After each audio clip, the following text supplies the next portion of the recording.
Good evening, everybody. It's really nice to see you all. Thank you for joining us here tonight. It is the roads have been a little tricky this past few days, so yeah, really appreciate you being right so that we can all be together. I'm going to call the meeting to order of the VSBA Board of Directors on November 12th at 5:06 p.m. And the first order of business is going to be, we have a few changes in the agenda. We're going to table the quarter report from Jim and move it to our December meeting, our first quarter report from our treasurer. And I'm going to move up number 10, which is the VSBA annual conference highlights right before dinner. So that would become we're gonna do everything in the first part, just cross out number 3. And then we're gonna move the annual conference report, so that becomes our numbers. We're gonna call that 6, so we're not too confused. Just as just mentioned, the number 3 item, that was your treasurer was a little slow this time around. There's a few exceptions. There have to be a few changes. Who is that guy? Few changes to the financial information in the package, though. That was unnecessary, Jim. We really appreciate all you do. Yeah. There's a few things. I just wanted to be clear that it's going on right now. So, but anyway, it fits actually really well because we have a lot going on with this, so it actually helps our agenda. So with that, I have a motion to approve the agenda as amended. So moved. Second. So moved by Sarah, moved it? Megan. Jim second. Jim. Okay. All those in favor, please signify by saying aye. Any opposed? Any abstentions? Hearing none. Now we have our agenda. Thank you, everybody. So I wanted to start with a very short welcome to everybody, especially our newest board members. I want to also do a special welcome to Mark Wang, our new Director of Policy Service and Legislative Affairs. The Vermont School Boards Association, as you know, is my favorite board. And being part of this group has taught me so much, and I always hear about you guys, how it has taught you guys so much. And last year and the year before, in our retreat, we all worked on our norms. So I wanted to start this meeting today just with that reminder of our norms, considering the work that we're going to be doing today together. We went through our norms with our 2 new board members, and I'm going to give them time to introduce themselves, but I just want to do this first. So our norms are really important for our board, and it emphasizes the mutual respect, clarity of roles, particularly in recognizing our responsibilities as board members, and also as how we work with our staff. We always want to foster a collaborative and a positive environment. Preparation is essential as board members, reviewing agendas and materials beforehand, and to ensure that we can have productive discussions. So hopefully everybody had a chance to look at the material for today. Every voice is valued, and we really keep our meetings civil and have the courtesy and interactions be cordial. We are setting an example. I know that we're not in a live board meeting, but this is how we be in all of our work there. So hopefully you find that space here, and accountability is central to the work that we do. And we also conduct as board self-evaluation each year. And please address any conflict of interest openly. And if you want to talk more about that, please reach out. Well, we all bring different perspectives to this board. We have always respected and valued and supported our collective decisions. So by using that open dialogue and navigating, by being direct to each other, right? So bringing stuff to Sue, to myself, and so that we can continue to grow as a team. We have 2 new members today with us, just 1 with us tonight. And do you have something? I know that I remember she had a conflict because it was Veterans Day yesterday, which is her regular meeting, and they had to move their meeting to today. So she was going to try to join for the first part, but then she ended up not being able to join us for the first part. So, Okay. because you don't know everybody, and we are also going to go around and introduce, we did this last year. So the question is, what inspired you to join the VSBA board? So please introduce yourself, use the pronouns if you want, or if you don't, that's what you do. And then you can say left or right, and you'll introduce yourselves with that same prompt. Okay. Hi, everyone. My name is Dwight Borum. I live in Wardsboro, serve on the River Valleys Unified School District and also the Wyndham Central SU. I guess I was inspired by Dan, who's on board, and worked with him and saw some of the good work he did. And when he said he was stepping down, he was nice enough to recommend me, which I thought was wonderful. So hopefully I can fill the issues. And thanks everyone for working.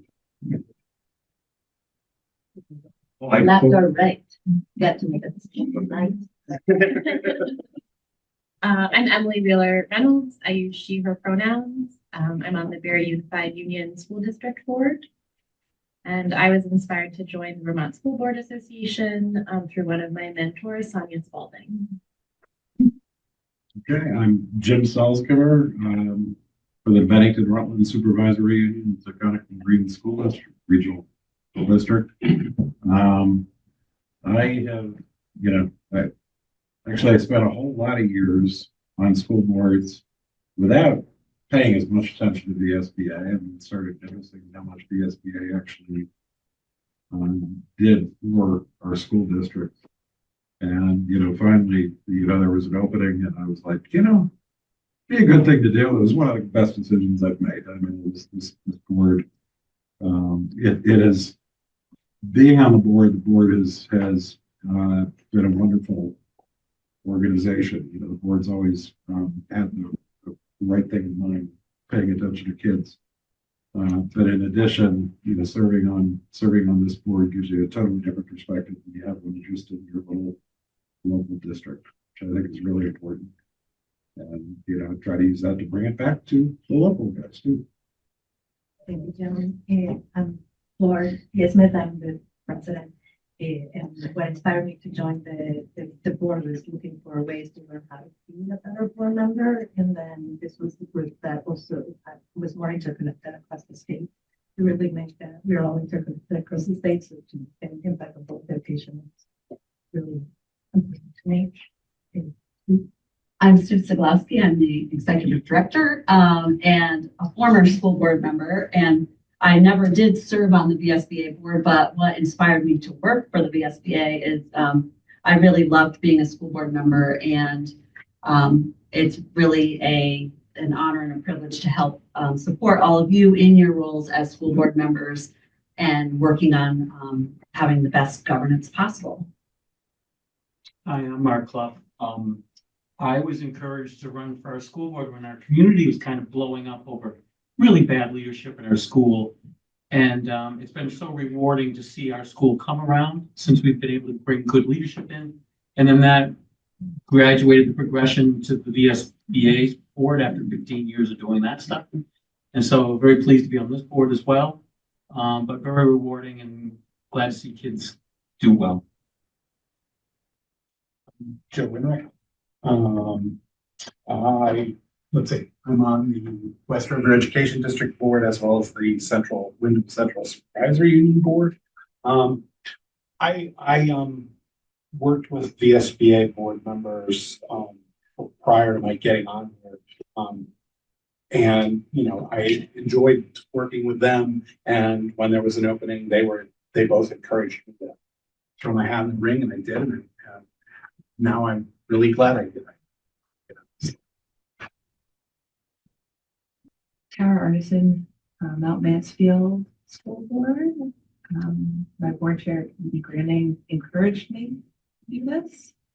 When I'm not school boarding, I work in higher ed, so I have a huge passion for supporting students and education in general. So I think that's a really good fit for me. Neil Adele, Norwich, one of the two Windsor area reps. I could probably echo what a lot of other people said, that basically somebody else encouraged me to do this. I think the true story is probably I was a sucker for the smallest amount of flattery out there.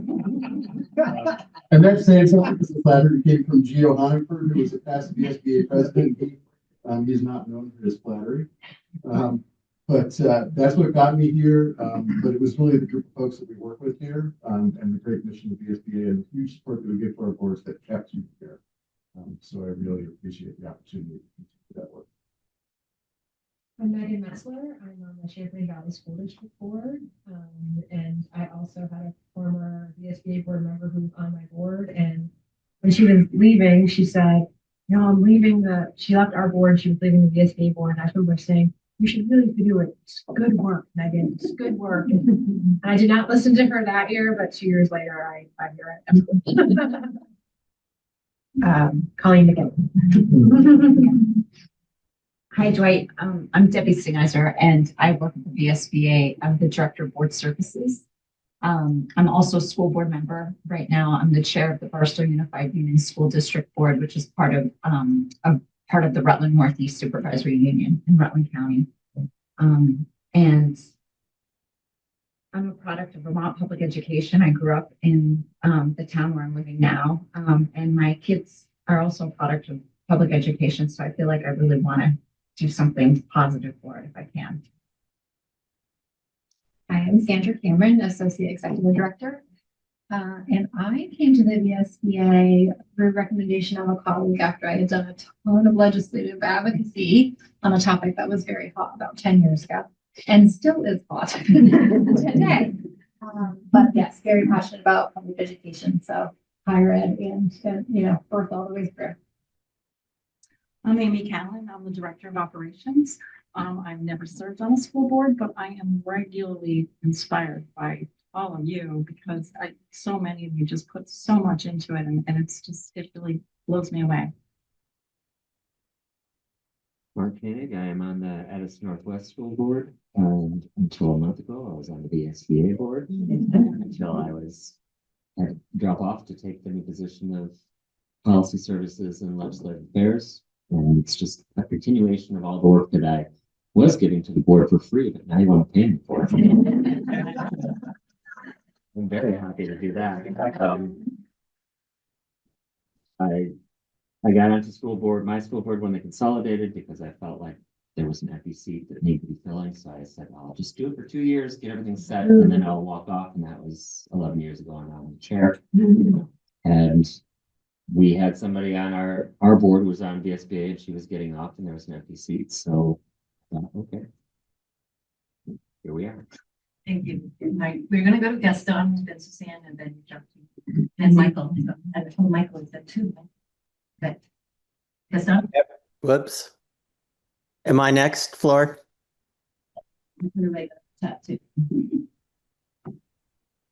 Yes, hi everyone. I'm Gaston Bethelon. I represent Region North. I'm on the North Country Supervisory Union Board. I am the immediate past chair of that board, and I'm also chair of our local school board at Troy School. The reason why I'm on the VSBA is much like others, the past member of VSBA that attended the NCSU meetings stepped off the board, and he essentially recruited me to join, and I'm really glad I did. One of the aspects that I really enjoy about being on the board is that you get to learn about what's going on in Vermont and the many different regions and different governance that we have throughout the state. And also, I really appreciate that we are able to hear directly from our education leaders, whether that's from the legislature, the AOE, or other key advocates for education throughout the state. Thank you. Hi, I'm Suzanne Buck. I am the vice chair of the ACSD board. I've previously served for 6 years at the chair of the PHCC career board. And before that, I was a local board chair in the town of Bridport, and I was the co-chair of our consolidation in 2015-16. how in the world did I ever make it to the VSBA? I showed up at a VSBA regional meeting and someone was leaving their term early. And I had her son in school. And she said, Suzanne, you would be perfect for this. You enjoy policy. You're a special educator. You are passionate about education. You need to take my seat. So I said, yeah, I mean, I do love policy. And, policy drives special ed, as do many numerous laws. So I've been here, is this my third term? Full term? I don't remember. But I do enjoy the policy work. I've worked on the resolutions committee, and that's great work, finding out what's going on around the state. But the piece that I really enjoy about the VSBA is kind of being on the forefront of what's coming down the pike and getting insight into it and being able to give some input before maybe it actually hits the ground. So I've really enjoyed my time and look forward to my rest of my years of service here.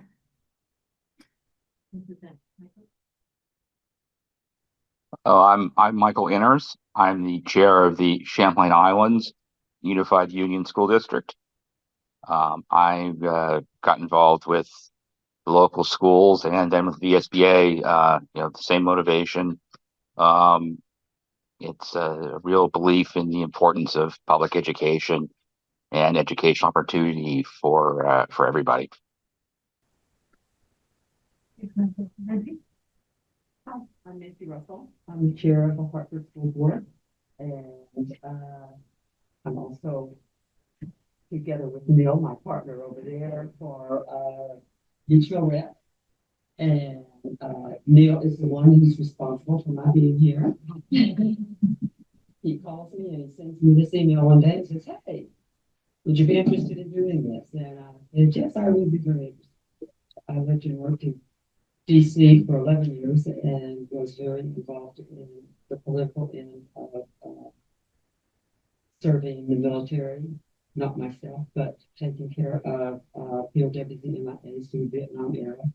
And so when I came up here and got more involved with the SBA, of course, the political end kind of hit me right between the eyes and said, "Oh, look, this is something I really enjoy.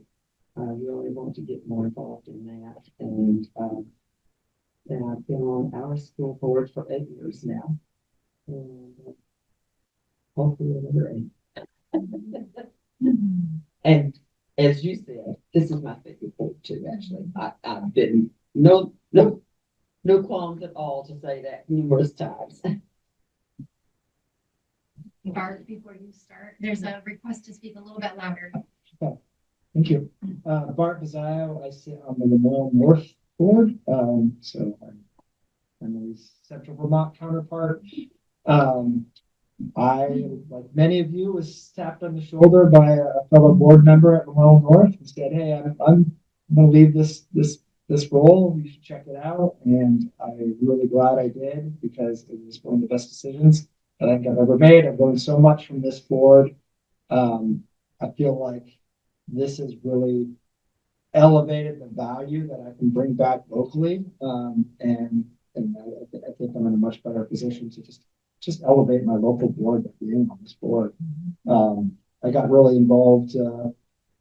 I got into the whole school board after, Act 46, and, kind of been on ever since. And just continues to be an area of passion, as I'm a product of public education in Vermont, a native Vermonter. My kids are almost through the public education system in Vermont. I've got a senior in high school, who's my third child, who's about ready to graduate. So, I just feel like this is a great avenue to give back. So I'm the last one. Oh. All right. Active guy up. All right. Sweating now. So, I'm Jack McCarthy. I'm on the Maple Run School Board. I came to being a school board member after 50 years of being a teacher, principal, and superintendent. And, Don Collins was one of my board members while I was superintendent. And he got me into this, and I need to pay him back somehow, but I was thinking about being a bus driver and have fun after driving down here from Franklin County tonight. I'm not going to be a bus driver. What I found was, people think I'm crazy for a lot of reasons, but those that have known me in education know that I went to about 1,400 board meetings as a principal and superintendent in Delaware and here in Vermont. And so I must be crazy, but I've enjoyed this because, to be frank, I thought for a long time that the School Board Association was not really in the same lane that I was politically or philosophically. But after working with folks on different committees and so forth, you guys are diehard board members. And I was a diehard administrator, but I've always believed that a good board is one that administration and boards work together. And at our conference, that's kind of what it was about. And so I now realize I'm in the right place. I enjoy it, and I'm learning because I still have that little thing about being an administrator, not a board member, and I've got to kind of work through that. But really enjoyed it, and respect all the things I've learned from a lot of folks that have worked on different committees and so forth. So that's my story, and I'll stay with it. So my name's Peyton Fargo, and I'm almost new. I got signed on last year for the vacancy, so now you're the new guy. I appreciate it. I live somewhere in the realm between passion and trap. It feels like trap a lot of time. 7 years on board, a 4-year board chair in Danville and CCSU.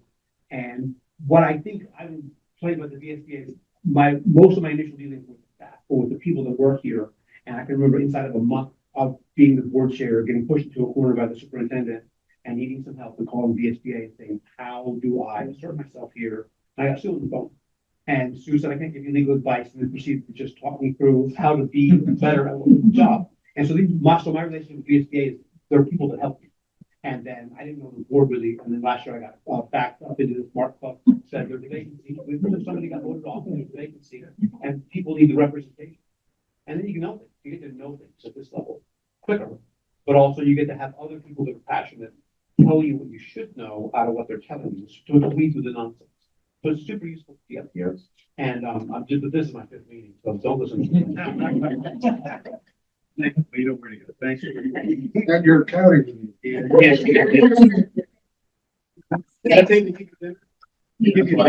Okay, in order for us to have dinner, we gotta get to work. This is great, and then, you can see why everybody is a great group of people. So again, thank you, everybody that's online and here. We're gonna move right into our executive committee election.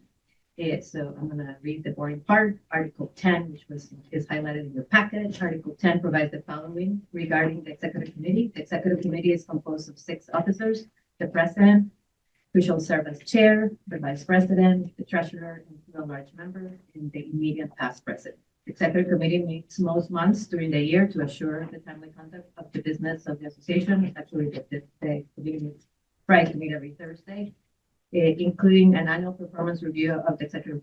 We work on the performance review of the executive director and an annual review of the bylaws of the association.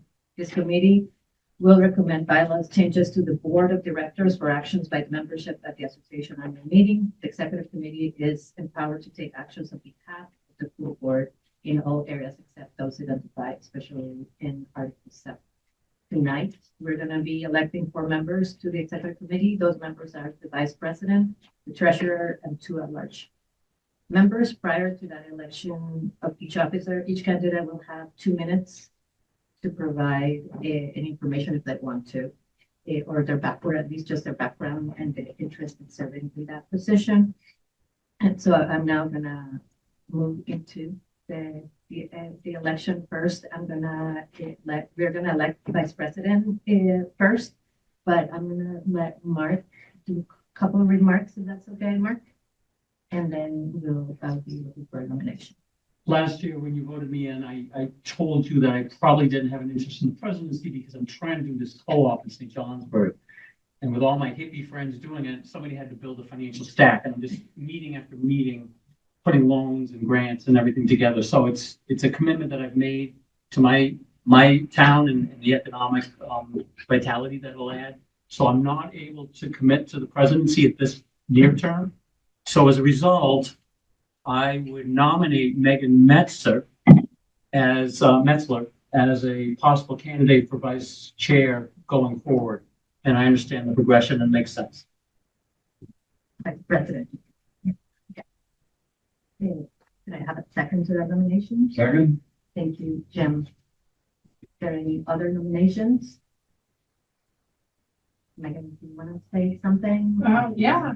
Hello, everyone. I'm Megan Metzler. I'm the chair of the Champlain Valley School District. I've been on the Champlain Valley School Board since 2021, so coming up on 5 years there. I've been the chair for the past 2. I am a diehard board person, I've learned. And I think my board realizes that as well, as does my superintendent. I really appreciate the work that the VSBA does. I've been following it very closely, obviously, for everything that we've been doing, and I really have appreciated this past year on the board. Professionally, I work. I'm an auditor by heart. That's where I spent most of my career, but I'm currently the CFO at VSAC. If anyone's familiar with them, I've been there for 1.5 years now, and really really love that work too, which is also all about really the step after you leave high school. So that has been a really rewarding part of my career. And I also have 2 kids in Vermont Public Schools right now. I have an 8th grader at Charlotte Central School, and I have a senior at CBU. So, and I've really enjoyed working for the past year and to know more about this position in school. So, all those in favor, please signify by saying aye. Any opposed? Any abstentions? Hearing none. So, welcome. Thank you. Now we're gonna move into a nomination for treasurer.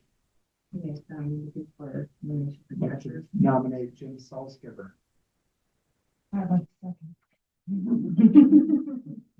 Even after I told you guys it's my fault. In that case, I'll third it. Okay, so we have nomination and a second. No, you were right. We're on fine. That's right. You know, when I talk too much, We know how to work. All those in favor, please signify by saying aye. Aye. Opposed? Abstentions? None. Thank you. Work. Now we're looking to nominate 2 our members, and we're just going to do one by one. Jim. I'd like to make a nomination, Bart and Diane. I'd like to try it. So, nominated by Jim, Hey, seconded finance by committee Megan. That's who's Megan. Oh, I can do that. All those in favor, please signify by saying aye. Aye. Any opposed? Any abstentions? I'm looking at you guys, but please raise your hand or something. Raise it. Okay. I think the ayes have it. So we have the member of the District Committee at large from the Central Region. Thank you, Bart. And I'm looking for a second member for the. I'd like to second that. Make a good team.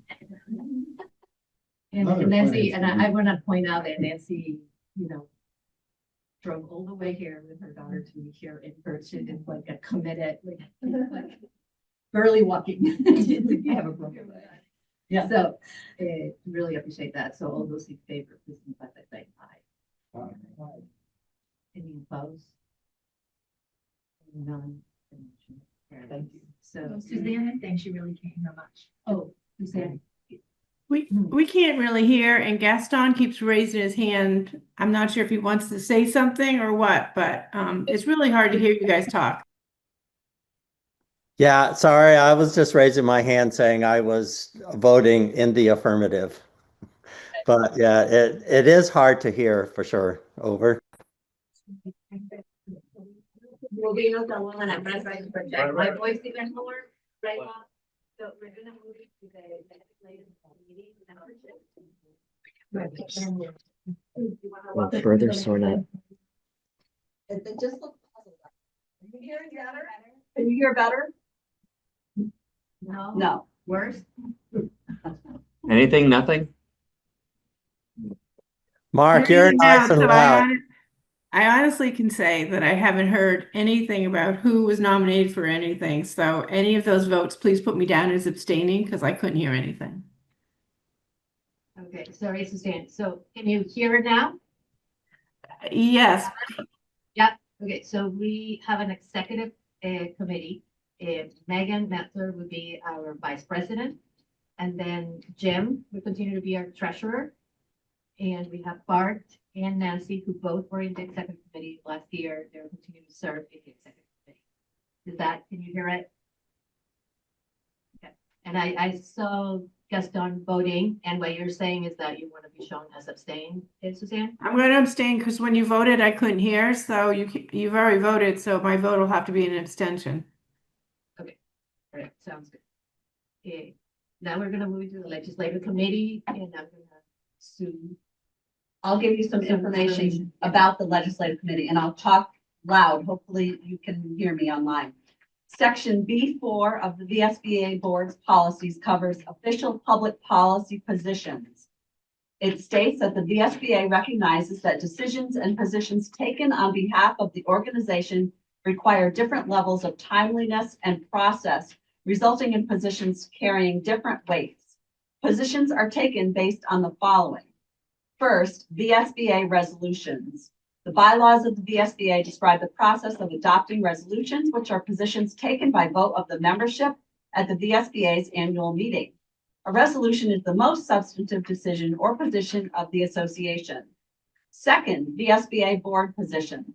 The bylaws of the VSBA describe the process by which the board of directors may take a position about which there is no resolution. The board decision requires notice and consideration at a meeting of the board of directors and is the second level of association decision-making.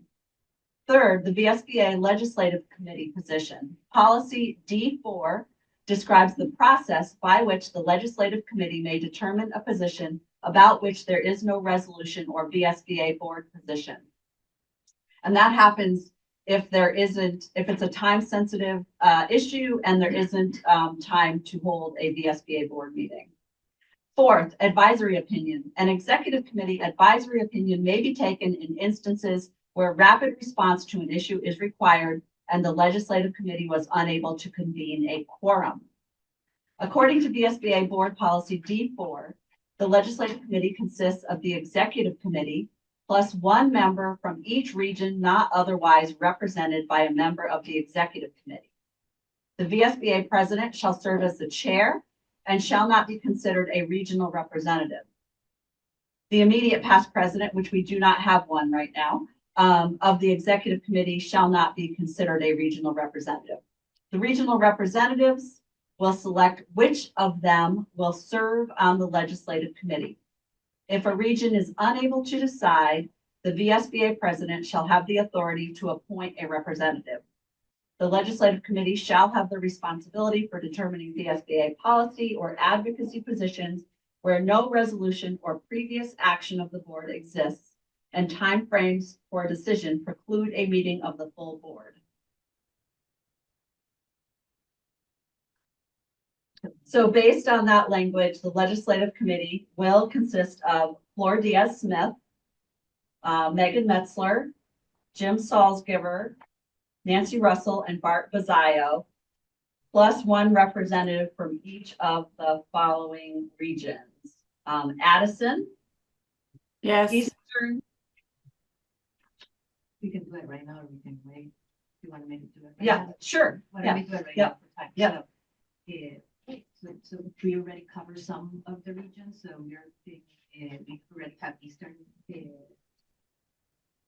I'm just gonna put that one. So Addison.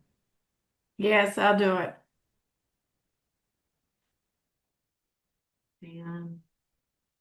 And then we'll do it as a slate, and we'll read it out loud from the minutes. If that's okay with everybody. Kingdom North. Why don't we go ahead with Barbara Postman? She's not on this evening, and if we look at something else, we'll get back to you. No, she's served on this for the past 2 years, I believe. And so usually she takes that and I take the resolutions over. Thank you. That's Kingdom South. That's me. Great. You want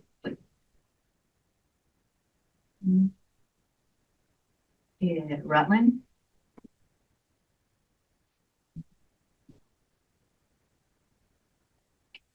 So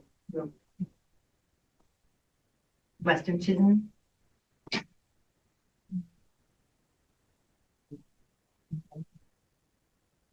Right, that's just Laura. Yeah. We're looking for somebody, so I'm just gonna put Laura, right? And then from Rutland, we did it last year, we said Lisa. Lisa, but we don't have Lisa. That's true. Wyndham.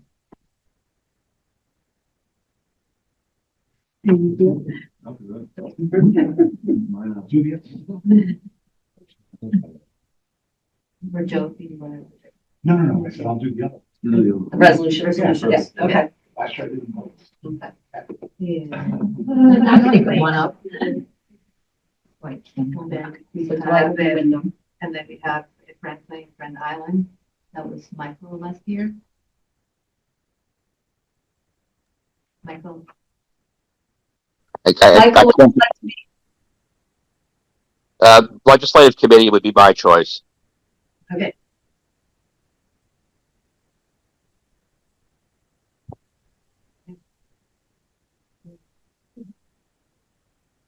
I think I have everybody. Do you have everybody? Just Rutland is who I'm missing. What? Michael Innes.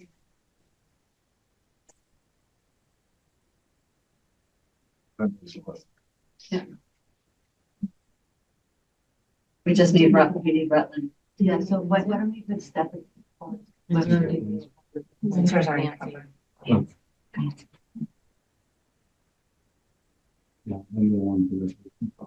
Yeah, let's do Stephanie. Stephanie. Studley for Rutland, who's our new form, so it would be keeping, they're not here. Okay. Yeah. Would somebody be willing to do, to what? Do you have it, or should I read them names out loud? Oh, I have it. You want to read them? Yeah, is that okay? I'm So sorry. that- Yeah, sure. Yeah. Did you get that step, Stephanie? Yep. Okay. Yep. You want me as well? No, just the, Addison would be Suzanne Vaughn. Franklin Grand Isle is Michael Inners. Kingdom Barbara Postman. Kingdom South would be Clayton Fargo. Rutland would be Stephanie Studley. Western Chittenden is Laura Williams, and Wyndham is Blake Ward. somebody willing to make that motion? And see the second big jam. So we have a legislative committee discussion. All those in favor, please signify by saying aye. Suzanne, did you hear us? Aye. Aye. Suzanne?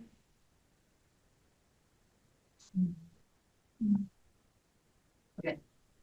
So, are you gonna abstain?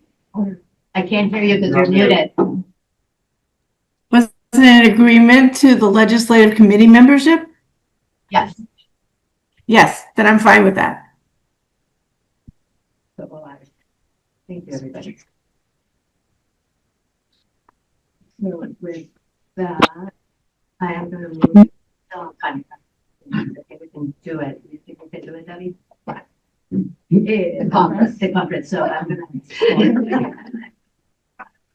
First, I want to take a moment to thank all of you that were able to attend, and I'm sorry for the ones that were not able to attend, and also to thank our staff. It was an incredible experience for everybody. It was, I think, the most valuable part for me, and I hope for others, is that we shared and we learned. And we learn together and we challenge ourselves to and the focus on the partnership in action. Well, Debbie's putting all of this on leading as one governance team. The time we spent in community, learning from one another, is to me very inspiring, enriching, and I hope that it was for you too.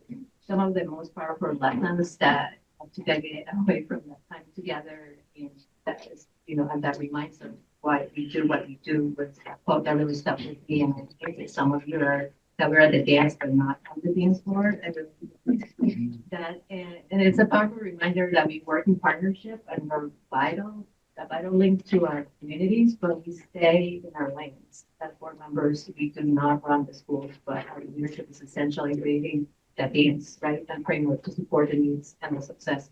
Another key takeaway: leaning in, especially when things are hard, which are about to get for us this year.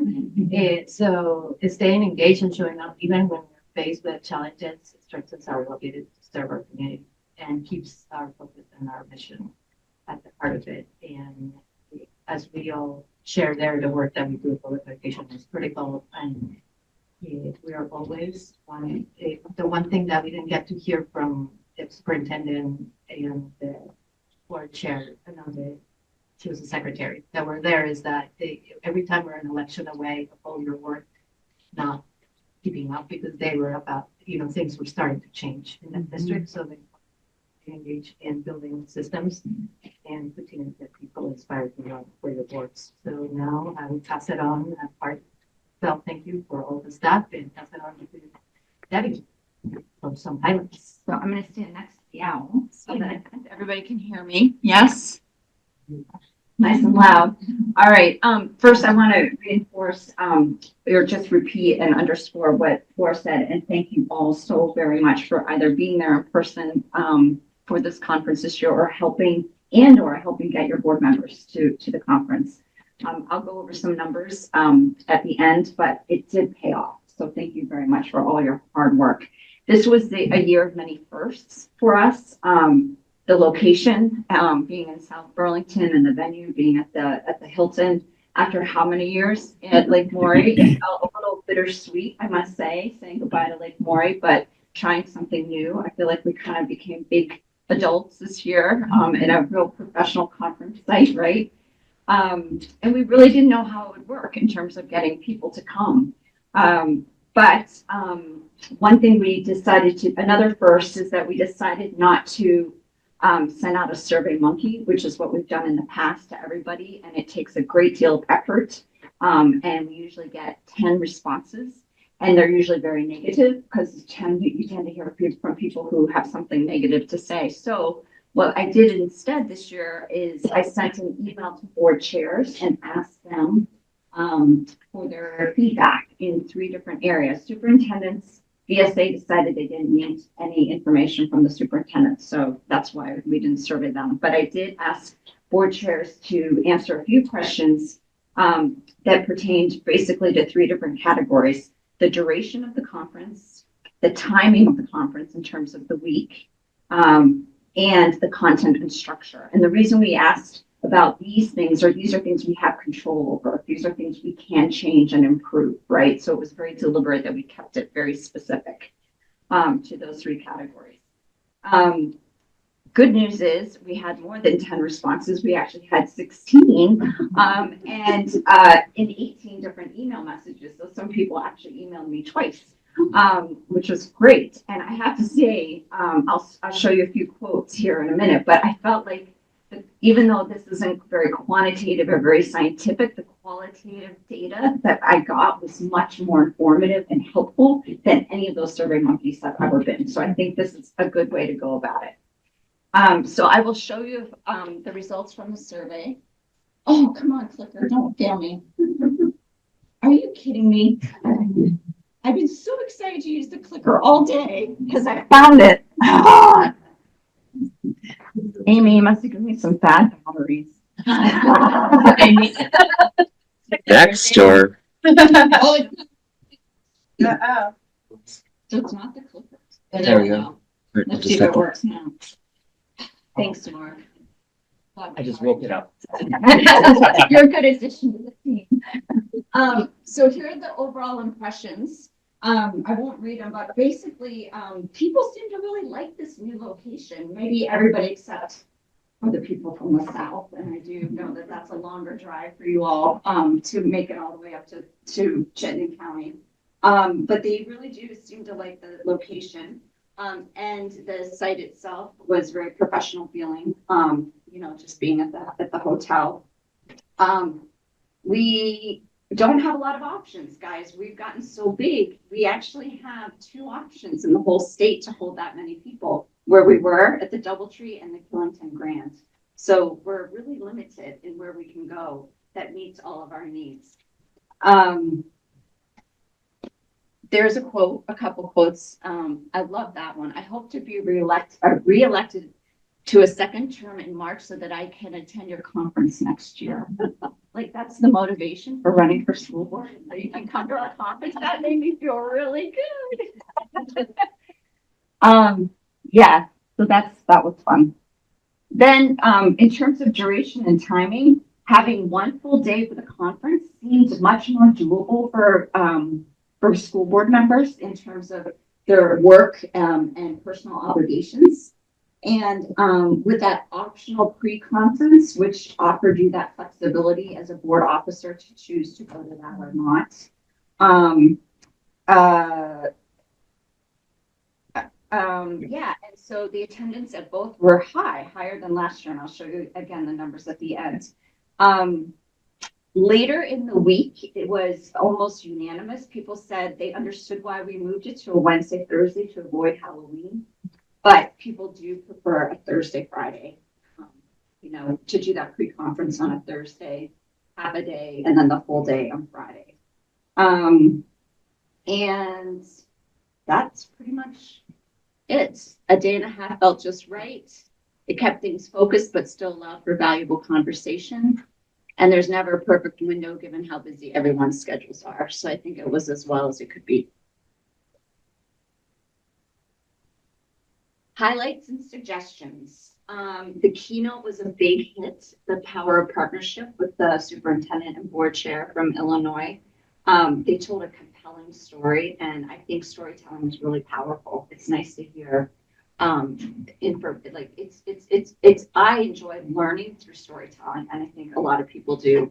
The workshops, people said there was good representation in terms of the different types of workshops, the topics for the workshops, and how they were relevant to the overall theme, which I was so glad Jack said. I think the conference had something to do with board superintendent partnership. I was like, yes, exactly what we were aiming for.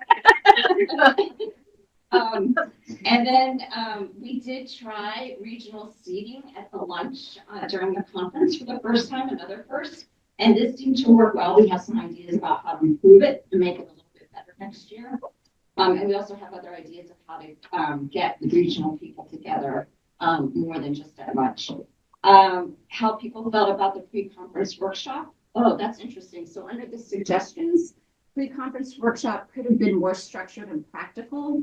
I think that they're referring to the Marty Schaefer presentation on the first day, and that was an interesting trend. It felt very much along the lines of how experienced the board member was. The newer board members really liked Marty's presentation, and more the veteran and experienced board members were not that impressed. So I thought that was very interesting.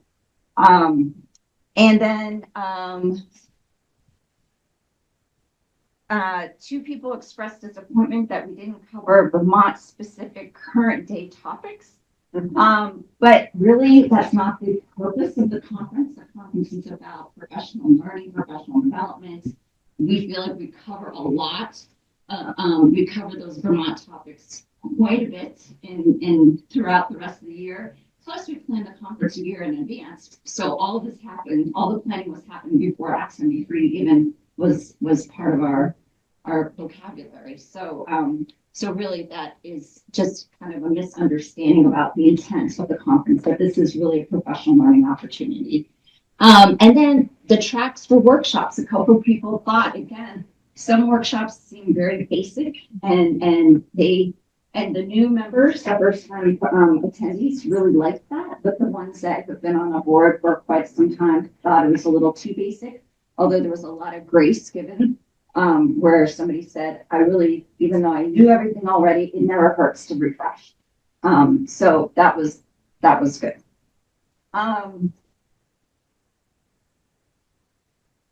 More networking time. People always want more networking time. I don't know how we do that other than extending the conference, but we again have some ideas about after dinner time, making that a little bit more structured next year so that people kind of disappeared and went to their rooms or drove home. But we think next year we might have a little bit more structured activity after the banquet dinner. So I'm not going to repeat those, but those are the key takeaways that I've already said. Yep. Oh, and everybody always loves the student performances. Were those not the best? Really, really amazing. So good. The numbers. Let's do the numbers. So KR 112, which is the annual conference indicator, says that by June 30th, 2026, we will increase school board member participation at the annual conference with a growth of 10% year over year. So 10% increase from last year would have meant that we needed to get 134 board members there. And we got 156. So yay. Good news is we exceeded it. The bad news is we had to get 10% more. We had 53 board chairs attend and 78 board officers. And then you can also see that the participation for the pre-conference workshop on the 29th had 124 participants, which is about where we were last year, off maybe 2 or 3. The annual conference, however, last year was 116, and we have 203 this year. So that was a big jump. That one day, maybe that location really did make a difference. We were thrilled to welcome 13 sponsors. Normally we can only fit 10, and we had to turn sponsors away at Lake Maury. So we felt really good about that. I really wanted 15, but we'll get to 15 next year without a doubt. And then just 19 different presenters, all very professional. I felt very, it wasn't just, I shouldn't say it wasn't just the VSBA staff or doing it, but we actually got people who were experts in their fields to do the presentations, including Megan Metzler herself, who's on a panel. My student. And with your student. She's a real pro. You guys did amazing. I just loved your workshop. And then we did the Board Excellence Award, Neil and Jack. That was amazing to present. Finally, after all that hard work, you got to see the actual board come out and get their award, which was really satisfying, I thought. So, couple slides of photos. Our leaders, fearless leaders, all 3 of them, except Amy Minor's not in that. And that was the first day, the pre-conference workshop. A lot of smiles, a lot of good feeling. I love this picture. You guys are very serious floor. Look at how serious you are. Look at that. Look at your superintendent. He's like really focused. Is that Joe Clark from? Yeah. Yeah. You got like everybody, all my photos of people are smiling, but this table for some reason looked like it was a heavy conversation you were having. That was a conflict. Yeah. Workshop, that's why. They all went to the conference one. Yeah. And this is more from the pre-conference workshop. I love, this is Julie and her chair, Rennick. They are just wonderful. I love their smiles. And Julie Mack, you guys know Julie. Yeah. And then this was the student performances. So amazing. Les Mis, so good. And those were our keynote speakers on the day of the conference. And these were some of the workshop photos I took. I think this must have been in Marty's workshop. Yeah, it was step up or not step up to conflicts, the trust the foremost factor. Again, everybody just seems to be having a good time. And there's Megan and her students and our NSBA colleagues. And then the Board Excellence Award board. So that's it. Any questions or suggestions? Comment? Yeah, of course. Because I didn't get to attend, because, as someone was saying over, oh, as you said, well ago, I had not anticipated having a broken leg. I know. Right when the conference was there. And so, but Amy was very gracious and got things transferred over to one of our school board members who is with it, this is the first time that she has served on the board, and she and I are the only two females on that board. And so we transferred everything over that I had already registered for and transferred everything to her. And she made arrangements so that she could be there for both Wednesday and Thursday. And she was so excited. And I talked to her again this afternoon, and she is still talking about how much she enjoyed, how much she got out of it. And I just want to pass that along. So thank you, Amy, for helping us get all that transferred. And thank you all for having this wonderful conference that I have. I think this is like the first one. Yes. But I said the good part was that Kathy got to go. And it made such an impression on her. And we are trying to gear her for leadership anyway. And so it worked out very well. Thank you. I appreciate that. You'll be there next year. That was one of the suggestions we got was where's Nancy Russell? You did send you some pictures. So we are, thank you, Debbie. Thank you, everybody. Yeah, and if you have any more feedback, we'd be happy to take it anytime. Any suggestions? So dinner is ready. So we're gonna. Do you want to give instructions? Yeah. We are, as we grab your plate, we're also gonna pack some documents that we are hoping that you will review the criteria. And so that you will review as well you are eating dinner.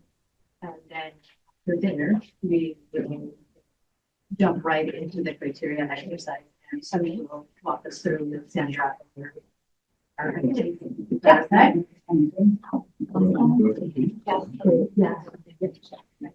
Take any instructions. So go grab your plates and yeah,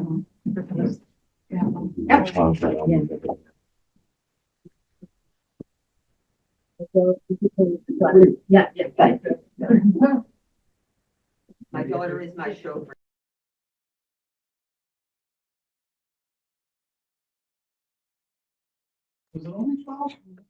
And I'll turn the video on.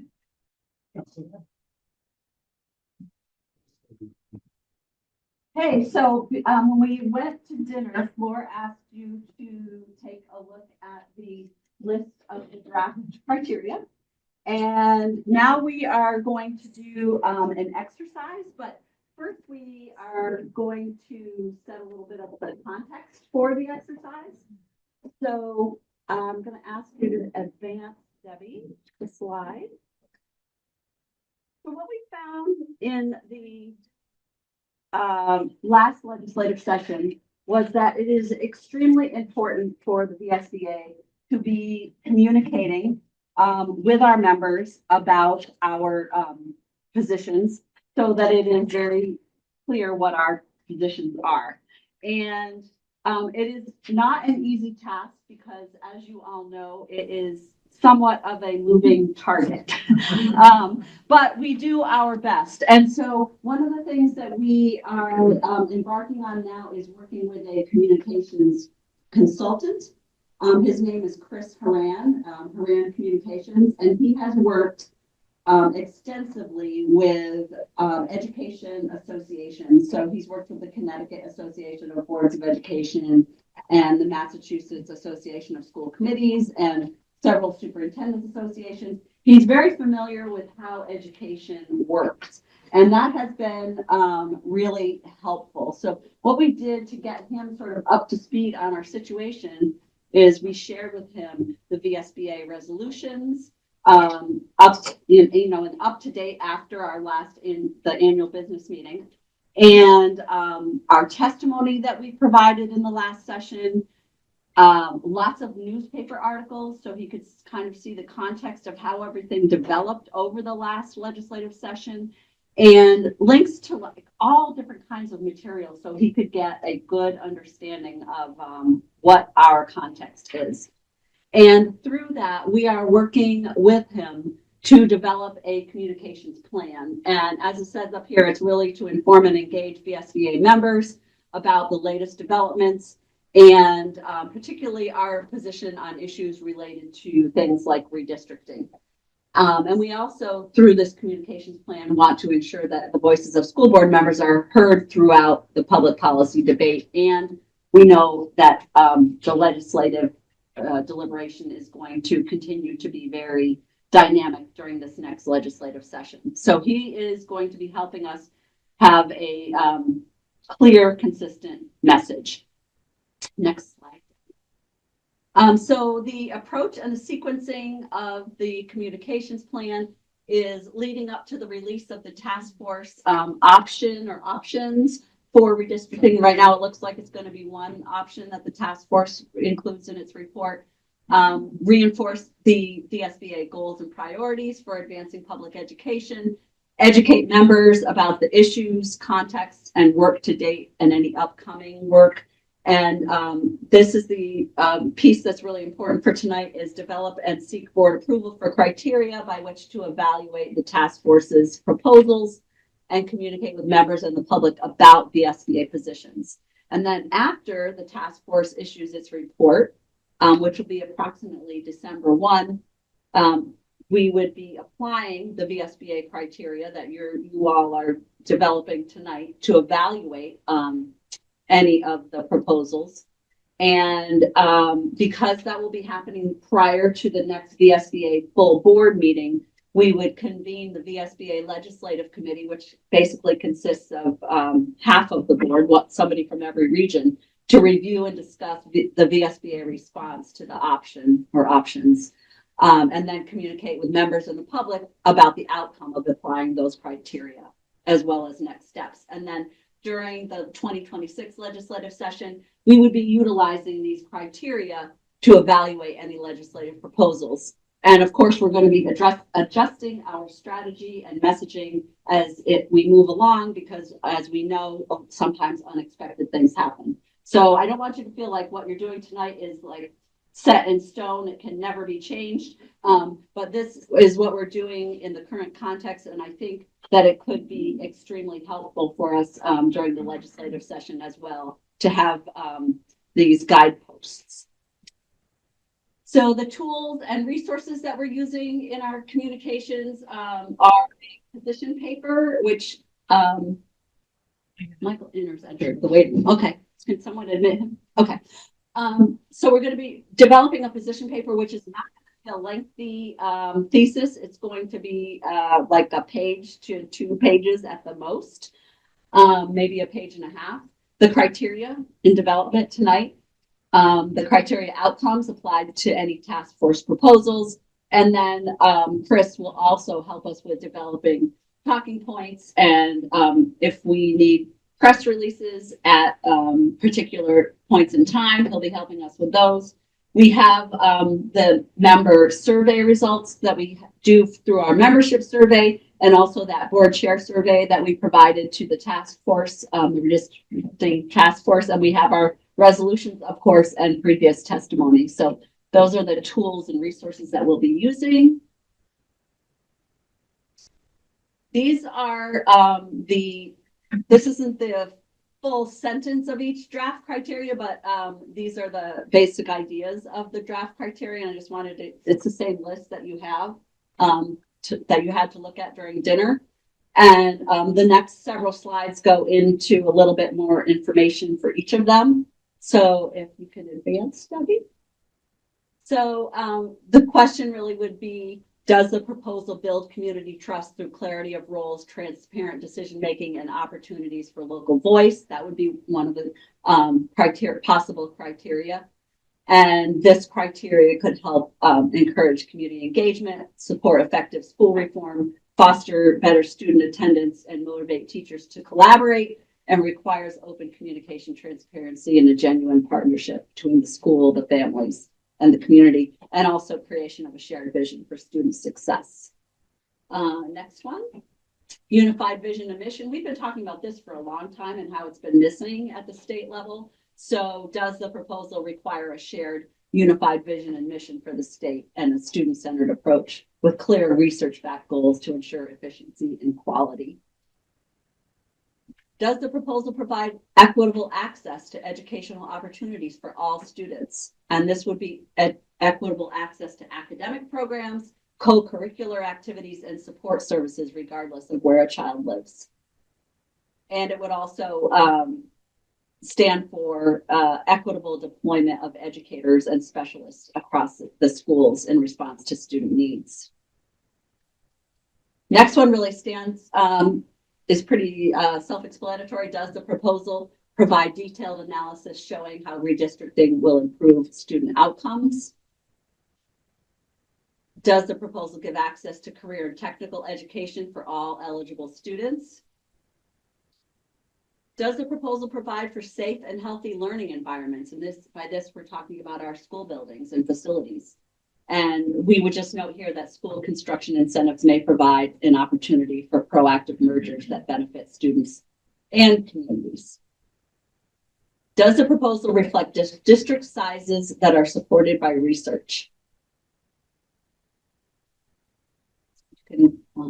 Does the proposal outline a comprehensive and feasible transition plan and timeline? And this would be a thoughtful and incremental transformation guided by a clear vision that supports all students, looks to the future, and uses resources wisely. Next is efficiency. Does the proposal demonstrate cost efficiencies through detailed analysis? And we would just know that redistricting in itself is not going to dramatically curb tax increases in the short term, and that efficiency will take time to be realized. And there are costs associated with redistricting, such as contract leveling and transition expenses. Improved staffing ratios may lead to a reduction in costs over time. And efficiency also takes into account the school construction aid program and prioritizing efficient scale.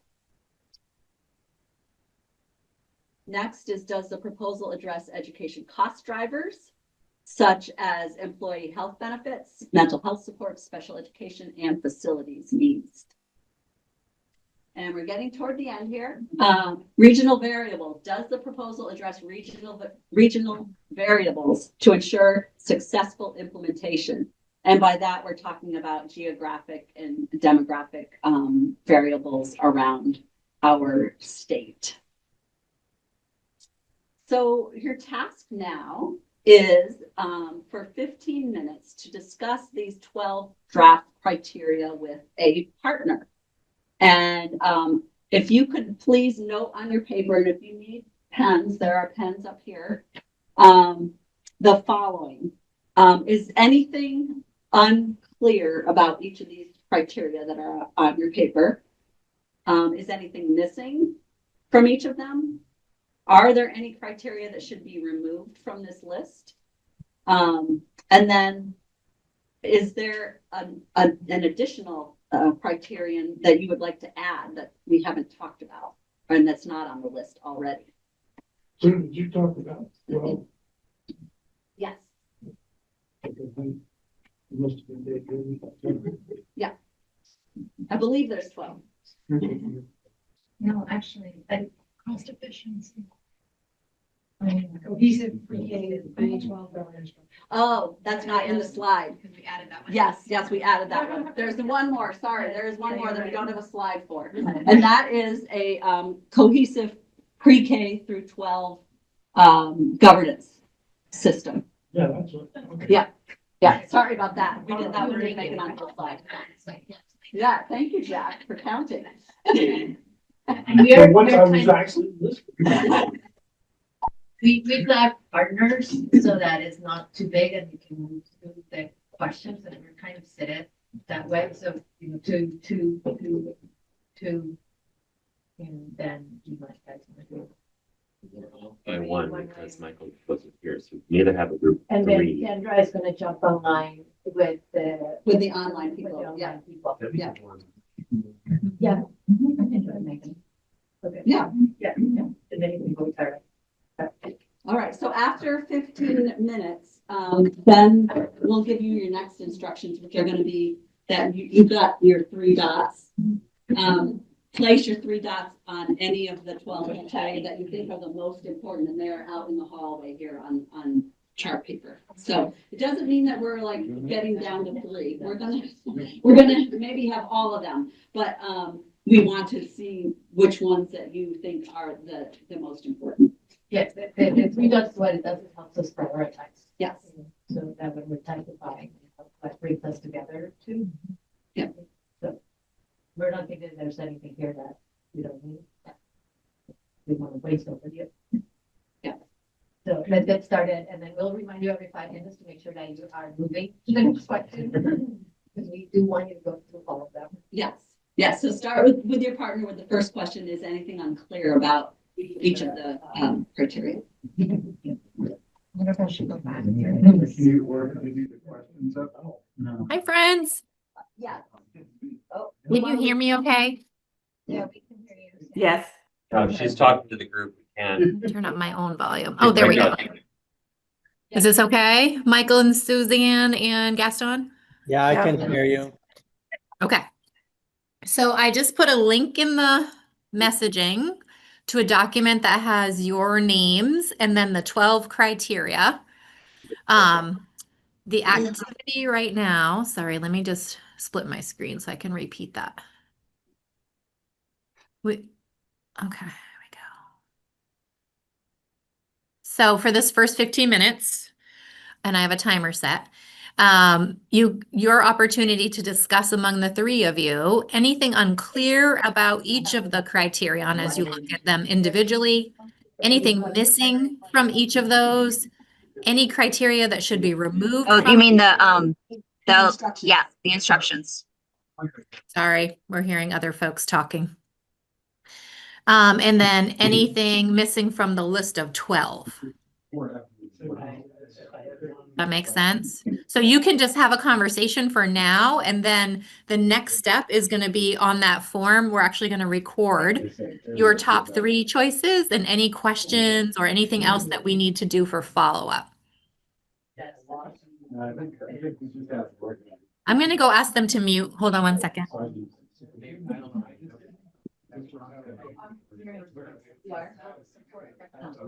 Somebody's not muted.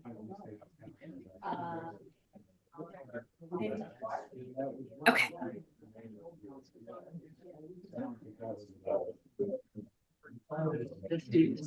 So, one thing I'd love to have someone just come out really clearly and say what people are looking for. But in the improved student outcomes, I mean, right now, and the reason I say this is right now, we are looking to possibly consolidate 2 schools into 1. And people keep talking about, student outcomes. And, they've got their goals are pie in the sky goals. And I'm like, well, what happens if we don't get there? And they don't have an answer. Like, are we going to promise people the world and then hope we get there? I mean, how are these student outcomes being thought about and being projected? So do you There's so much there that can be unpacked. Are you thinking that criteria needs to be more specific, or? Yes, it has to be much clearer, much more specificity to it. I mean, and it's not just, how much more can a teacher teach, or how many more resources can we throw at kids? You have to have what's your outcome? Is it going to be on the VT cap that every single student across the state is proficient in math and reading in the next 2 years, which we kind of put in one of our goals, and yeah, we aren't making it. And we've thrown a ton of money at it, and it's still not there. So, and then what are the measures you're using to measure it by? Are you taking only one, like we took the VCAP? Because Yeah, there's so many so other measures out there. we need a lot more specific data for sure. For this activity, the question is, does that, using the topic you're talking about right now, improve student outcomes, does it make sense for that to be a criteria to run all proposals through?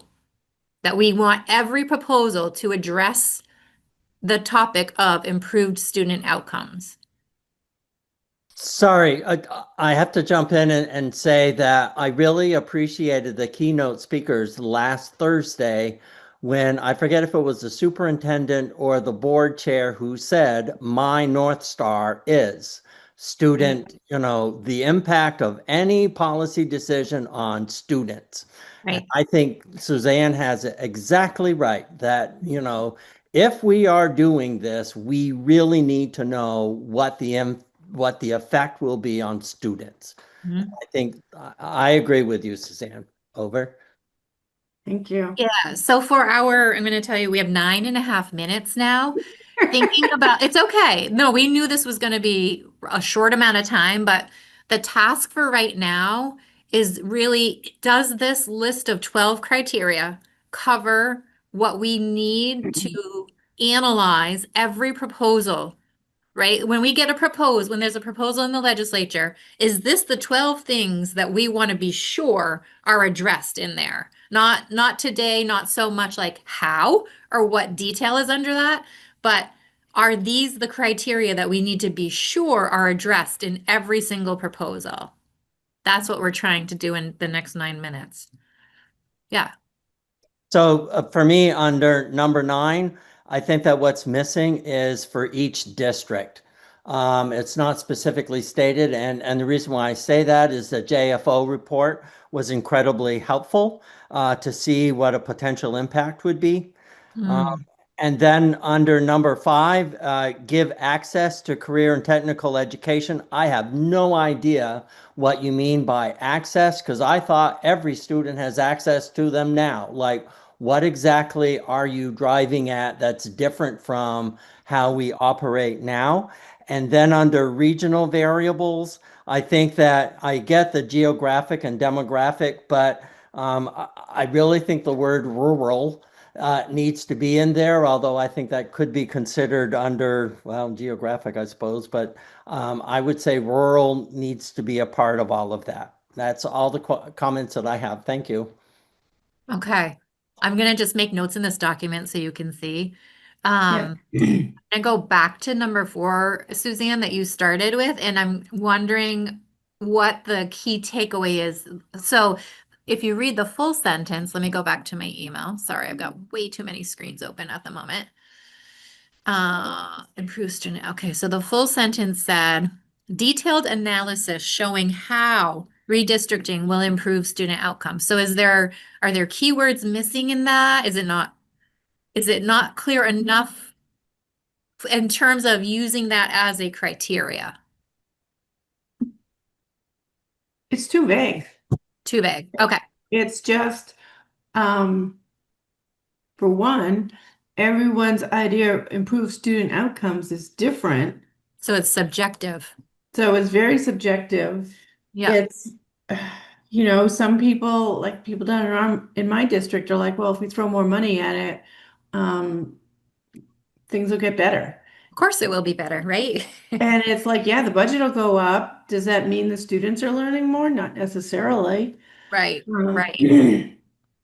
So it's just too vague, too subjective.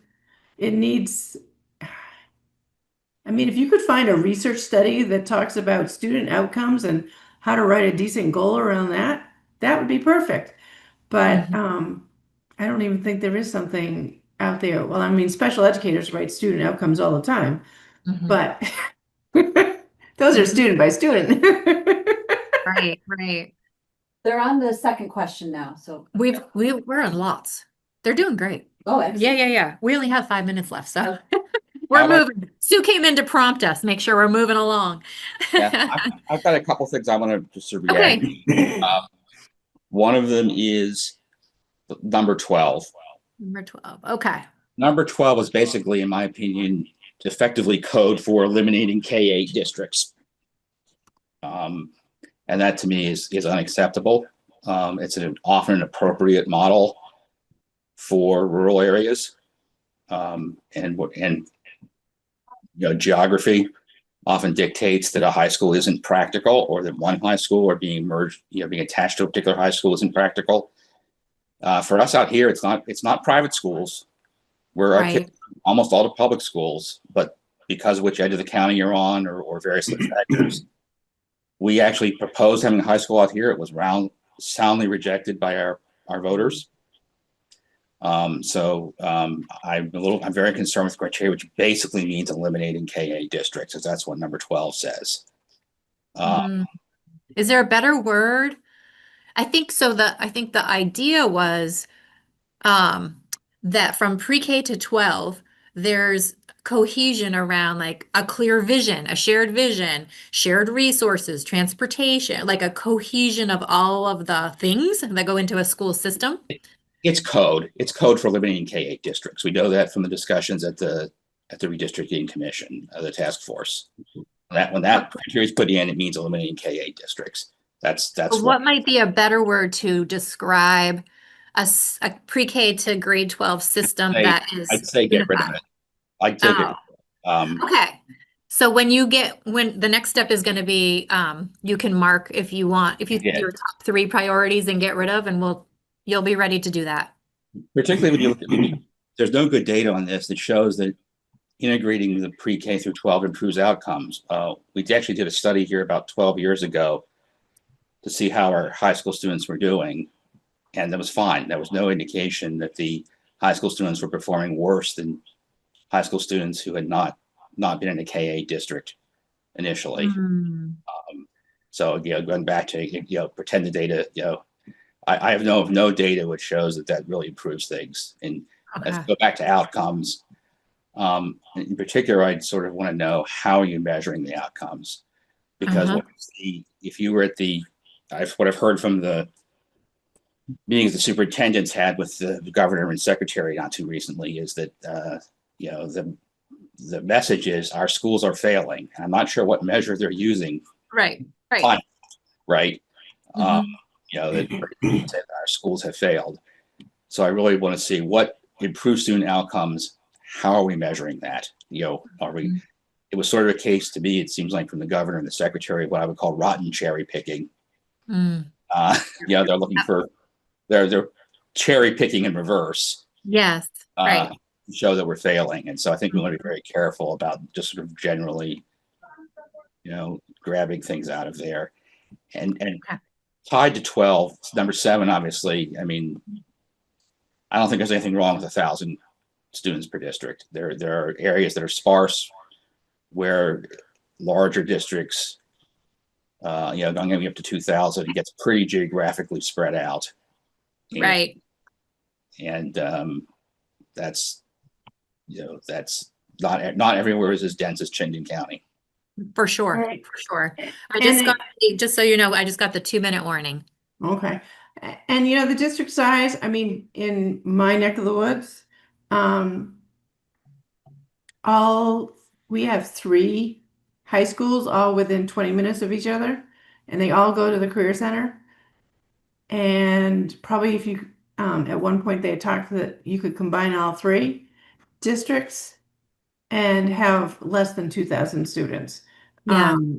So I mean, 1,000, 2,000, somewhere in there. But, the one thing that I see that the district size can lead to is you can be spending a lot more money on your dear, delightful administrative costs than you are spending on students.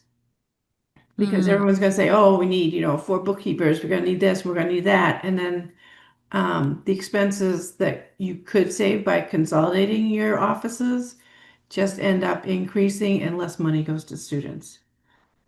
Did I capture, it may shift expenses to the administration rather than to students. Yeah. Okay. And Sarah, one of the, I don't know if you're the ones, the link to the board packet doesn't work anymore.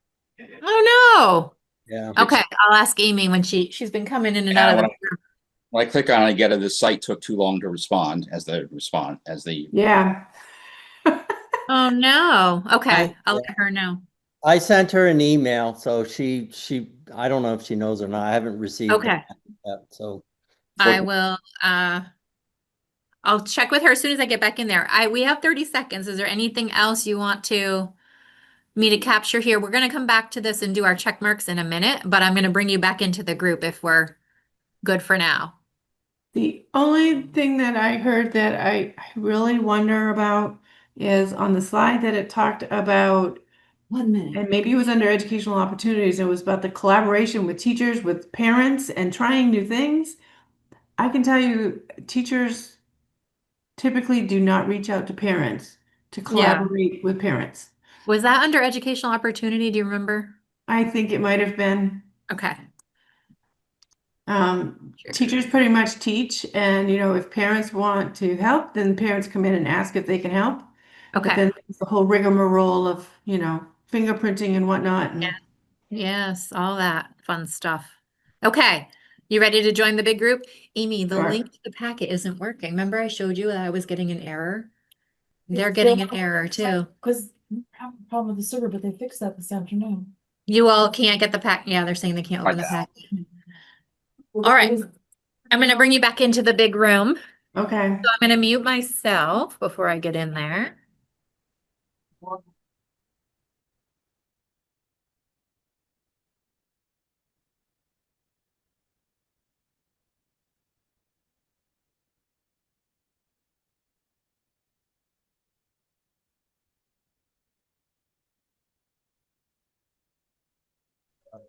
Okay, so I'm muted.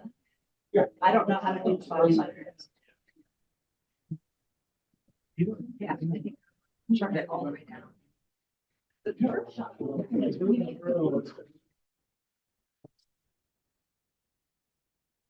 I'm going to make sure that our friends online can hear us because they need to hear this next instruction.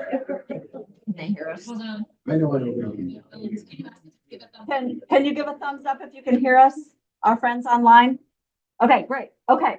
So within the next 5 minutes, please place your 3 dots on any of the 12 criteria that you think are most important. Please don't place all 3 dots on one. We'd like you to place 1 on, okay?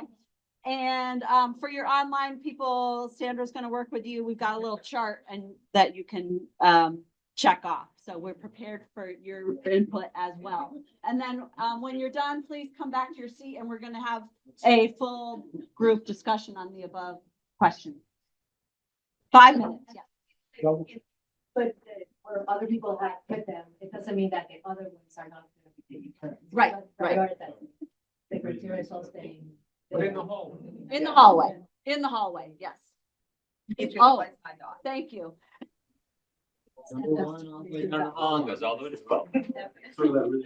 Okay, here we are again. So on the chart that I put a link into the chat. Let me see if you're all in there. I just want to make sure who is in there. I have anonymous people, so I can't tell who's been able to access the chart. I'm on it. Suzanne, you're muted. Oh, hold on. Maybe it's me. No, it Okay. was me. I muted when we went back into the big room.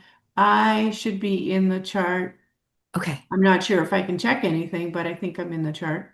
You should, I gave you all editing access, so you should be able to go under the column that has your name, check the top 3 priorities for you in as you represent your region. And then we can talk about the other questions after you do that. I know it's going to be hard. There's 12, so. Sandra, number 3 and 4 are tied together, aren't they? Oh, that's not supposed to be. It's supposed to be like that.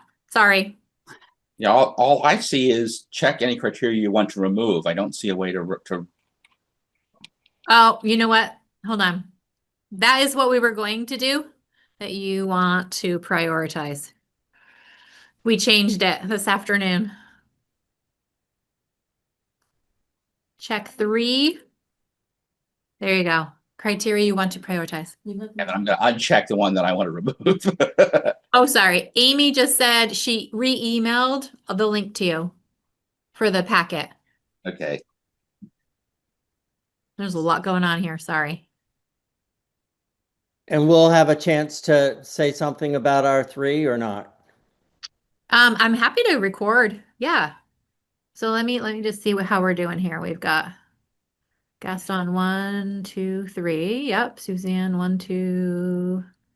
Thinking about your third one. Oh, 3. Michael 1, 2. You thinking about your third, Michael? You don't have to have 3. No, I know what it is. Okay. All right. I'm happy to record comments, and this is a shorter time frame together. We have just about 2.5 minutes here. Okay, real quick. I think cost efficiencies and cost drivers, 9 and 10, should be combined. It's difficult to have cost efficiencies if you are not addressing what the cost drivers are to achieve those efficiencies. Thank you. Okay. Good comment. Yep. Anybody else? I agree with Gaston. I hadn't even thought of it that way. Can I change my checks? Well, the checks are just, is that your priority? And then he had another idea, which is, I'm happy to collect ideas too. You can definitely change your checks if you want to, but you don't have to. Yeah. So I did improve student outcomes because as an educator, I would be pretty dumb not to say that I want my students to excel. Yeah. I moved my check down to the cost efficiency, cost drivers bucket because those really need to be addressed. They are getting more and more out of hand. And then I'm a little different than Michael on the cohesive pre-K 12 because we're a supervisory union and we are pre-K through 12. It says it right in our charter. But where I worry is that they're trying to make the pre-K bigger and that will wipe out a lot of independent preschools around us. So that's the one piece I worry about is ruining other people's business by saying they all have to come to our school. All right, sorry, I gotta pull you. Oh, okay. Hold on. I'm going to carry you into the other room. They're ready. Thank you all.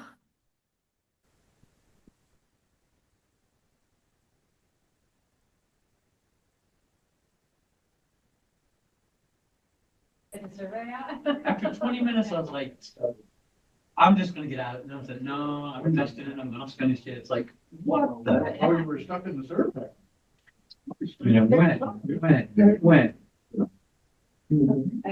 But, you know, just. Okay, can the online people hear us? Yeah. Okay, great. No. Ready, everybody? Can you hear us? Okay, Suzanne, say yes. Can you hear Flora? Oh, okay, perfect, good. We moved the placement of the owl and I think it's gonna be helpful. Okay, so we're gonna go as a full group and you can just kind of like report in if something has already been said. You don't need to bring it up again. We're just trying to be efficient with time. So we're gonna start with the question number 1. Is anything unclear about each criterion? Is there some specifics that you guys took notes on? Just raise your hand and I'll call on you. Okay. Hello, Joe. Hello, Joe. Our one question was what eligible meant in question 5 about career and technical education for all eligible students. I think when we wrote it, and you could change that word or take that word out. I think it was on their grade level, like what grade, you know, like if it starts in 10th grade, then. I just Yeah. thought it had a little confusion. It could. So we It's should not a take big it out. deal. Could take it out. We It's not a should big take deal. it Just out. explain it better in the bullet Yeah. point. It's just, Yeah. we were like, what makes you eligible for that or ineligible for that? Or Megan had the same question. Yeah. Because a lot of people don't, we don't have access right now in middle school. And there's been a lot of talk about it in middle school. Now we add a little cost. So we were just trying to be clear that we're not trying to, with this also change the law. You know what I mean? So we have to draw it somewhere, but if it's confusing. Emily has Students also have to apply to Yeah. career and technical education vendors. And not everyone is eligible to even. So I think there's an equity to it. Maybe that's how it ought to be said. Well, the flip side of that same argument is this, the couple of schools that can charge for CPE, whether their students are eligible or apply or not. And that's one of the problems that you must be addressing. And it's continually being brought up in the district. So it's a consensus of the board that we should take out eligible? Just explain, and just. So we take a note that. I think it would be complicated to explain it maybe.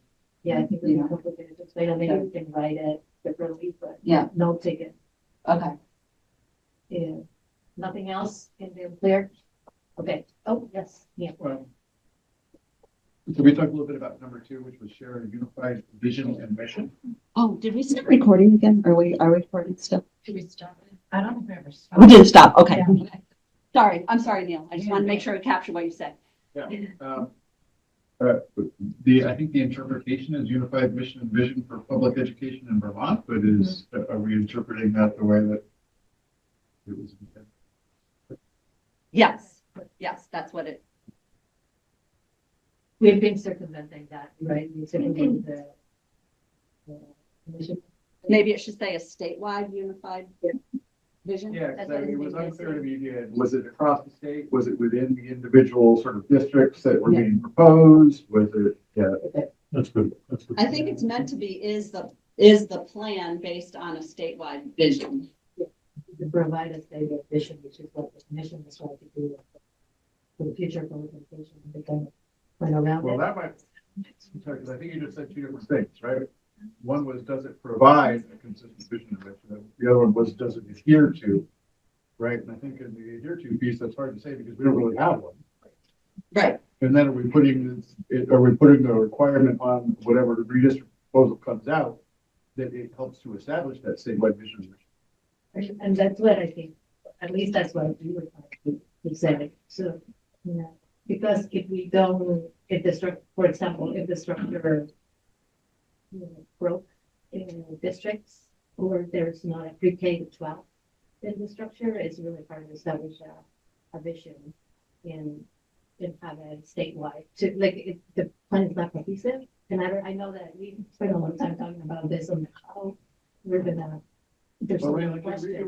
this really was supposed to be one of the products that came out of the future. The Commission of Future Growth. Yeah. But they went around it. Right. Well, we got told that to do that. Right. Be sure to use loud voices because they're having trouble hearing. And one of the things I think to remember about these criteria is, in some ways, a few of them are a way for us to point out deficiencies, even if we know they're going to be there. Like the cost. Right. But Right, also, right, like the cost drivers. Clarification on it. What is it? Is it either the State Board of Education or the Agency of Education charged with creating a unified vision and mission for the state? Yes, and the agency actually is working on that. I went to a strategic planning retreat that they held on November 4th. So they are working on that. Yes. So to some extent, saying come out of any of these proposals, it's not likely because that's not their job. And that was a bit confusing for me as well, just because if there isn't a unified vision and mission, how would any map meet that? So I think you would be looking for different words around cohesion or something else. But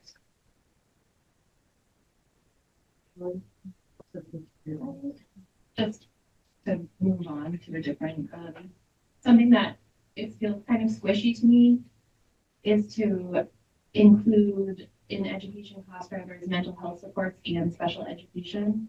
Like I do understand that they, have budgetary implications, but it's hard for me to talk about special ed in the context of a cost driver. Because I just feel like that's not a student-centered way. I don't know where it would really fit unless maybe we just make special ed its own bullet or like its own criteria to address the plan. like more comprehensive. I don't know, it feels. It just strikes me that it is a cost driver because X 173 really isn't Yeah. covering the cost and that comes back on your budget. So I think it is a cost driver because of the excess cost. I'm not picking on special ed. I'm just- No, I agree. I totally agree that it is a cost driver. It just seems that maybe it should be its own criteria, a special ed criteria, to look at all of these redistricting. I read that mental health shouldn't be an educational process. It should be social services. Yeah, I think In other that's, words, it should be a concern. Yeah, and I think the idea was that by putting them all together was that, it's really, it's not addressing any of the educational cost drivers. So it's just trying to shine the light of that, not meant it to be like, Yeah. you know what I mean? Not respectful of special Yes, ed. okay. It's just like, this is the whole thing. They're putting everything on education and nothing in F-73 addresses those drivers. So, and we were trying to have as few bullets as possible. How would you guys want to break the cost drivers? Well, part of it's not just cross drivers, it's more Suzanne pointing out the problems. This is unfunded mandates. You're putting things that are not education onto education and then penalizing us for paying for these things you've demanded we pay for without changing the budget. But through that our point is the special education is education. right. That's where the disconnect is. And the other three, mental health services, not necessarily education. Children needs, not necessarily education, special ed is. But is it mental health or social emotional support? Because a lot of schools have taken on not so much mental health, but social emotional. They're subbing in to try to fix a problem that they can't fix in any other way because of lack of service. Social and emotional, it's a workaround for mental health service. Maybe if you didn't call it education cost drivers, but called it budget cost drivers, you could incorporate all that. Yeah. Number 10. It's our criteria, right? So it's the whole point is that we have ownership and it not just feels good, but we can all stand behind what we're doing. So totally open to rephrasing some of this. We have finite amount of time. So I'm also taking notes and then we could come back with that refine. We don't have a lot of time because we would have to go to the legislative committee after to use this criteria. Well, then that would not be education, can be escalating. Don't even need the word there. I think they're it's saying, just address those they're saying the drivers. speakers are so quiet, they can't even get the closed captions Oh, on the screen, so everyone can just speak a little. Did you actually verify that the owl was actually the mic? I was wondering. There are dots, call it the You dots. can just, It's if you click the down arrow on the audio, thing there, just see which one is selected.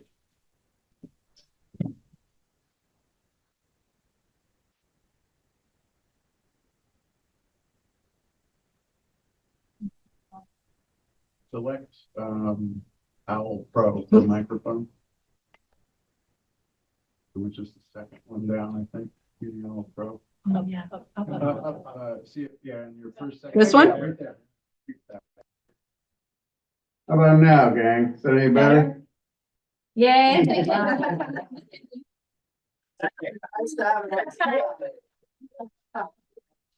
He got the owl to us too, so this is. I typically charge $300 for that. Well, then buy you a beer. Well, you just earned $300. Just thinking on this, these are all currently education expenses. Right. Question is, where should it get paid from? So take out the word So- education and then you. Well, say, no, but they are, these are education cost drivers because we're all paying for them out of the ed fund right now. The question is, if they shouldn't be. Should they be? So then change it to ed fund cost drivers and instead of education cost drivers. Yeah, and at the same time, we're. That might be the way. Maybe this is a stupid question, but are we, is that a criteria that's within the scope of redistricting? It sounds like that's almost like a Yeah, it education is fund. not, it's been clear, and I don't want to be the only one saying this, it's been clear that Act 73 does not address any of the cost drivers. But this is one of agree. our, It's our way of this pointing is, it out. this is one of our ways of putting it out, because otherwise it's just dormant there. We're doing all of these things, and like, I agree. again, it's gonna come to haunt us later. And I think to Mark's point, maybe including the unfunded mandates language is important too. Okay, anything else before moving? Is there any, I can't even remember where I was now. Is there a Question two. Is there anything missing? So we were curious if pre-K should be mentioned more strongly somewhere in here, and we even thought maybe for the fifth one. Should we not make that more broader so that it's equitable access to all students, whether it's pre-K, Where, K through 12, and CTE? So we almost thought covering pre-K there might make sense. okay. Mark, can you confirm which one you're, when you say the fifth one, which one? It's, it reads, give access to career technical education for all okay. eligible students. Yeah, it's my 17, because of the way the numbers went out. Yeah. Yeah, So is that one you want pre-K? some of these are different. Well, why It was an automatic. why wouldn't it be more broadly Because equitable access for students, period, rather than just CTE?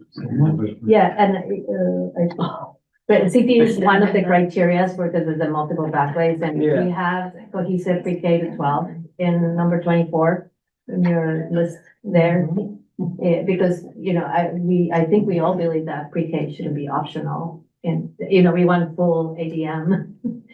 These are all the conversation we have, so it felt stronger as a cohesive pre-K to 12. Okay. That was the idea. Regarding the cost drivers, shouldn't, all those are good, except shouldn't, staff contracts, like when you put 5 or 6 districts together in a new big district, they're all gonna want the highest paid, so that's gonna be a cost driver. Staff Michael negotiation. has his hand up. Okay, one second. So you want to add to the cost driver contract? Teacher Correct. salaries and teacher contract? Yeah, staff contracts, yeah. Merger contract. Yeah, the merging of contracts. That's gonna be the biggest one. Okay, Yeah. Michael? That'd be the biggest thing. Yeah, I'd certainly second the thought that merging contracts is a cost driver. We're in the middle of doing that up here, and of course, it's it's the highest plus, which is what being asked for. But particularly on number 12, the pre-K through 12 priority item, I think that should come off, and I'll say why. It really feels, and has in fact been during discussions at the task force meetings, a code for eliminating, pre-K through 8 districts. And pre-K through 8 is a perfectly reasonable model in sparse rural areas with geographic constraints. And there's no data that shows that, putting them under one administrative umbrella would improve student outcomes at all. We did it in, unscientific, but a study about 12 years ago up here that showed that there was no disadvantage to our students in terms of their grades and things like that from not being part of a K-12 district. Particularly in rural areas, I think it's a perfectly viable option that we shouldn't say, well, it isn't pre-K through 12, so we're going to oppose it.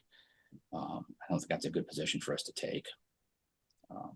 Clarify. Yeah. So Michael, I think the intent there was that the district was overseeing the education of pre-K through 12 students. It didn't mean that you had to provide the education for all of those students in your schools, but that the district itself was responsible for those set of students from pre-K through 12 to provide a cohesive approach to their education.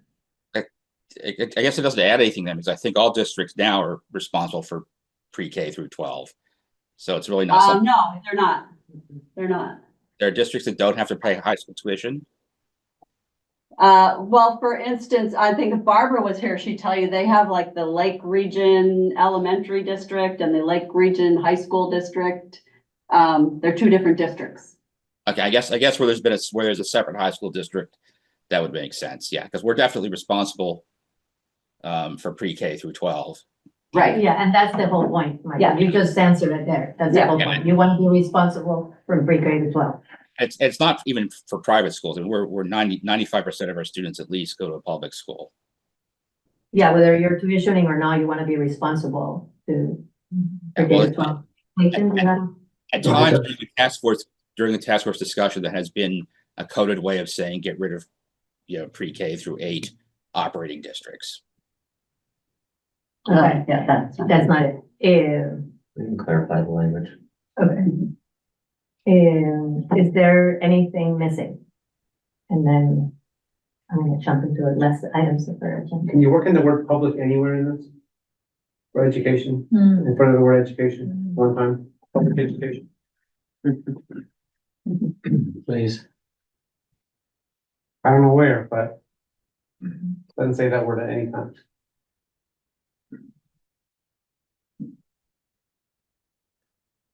Their unified vision and mission for public education.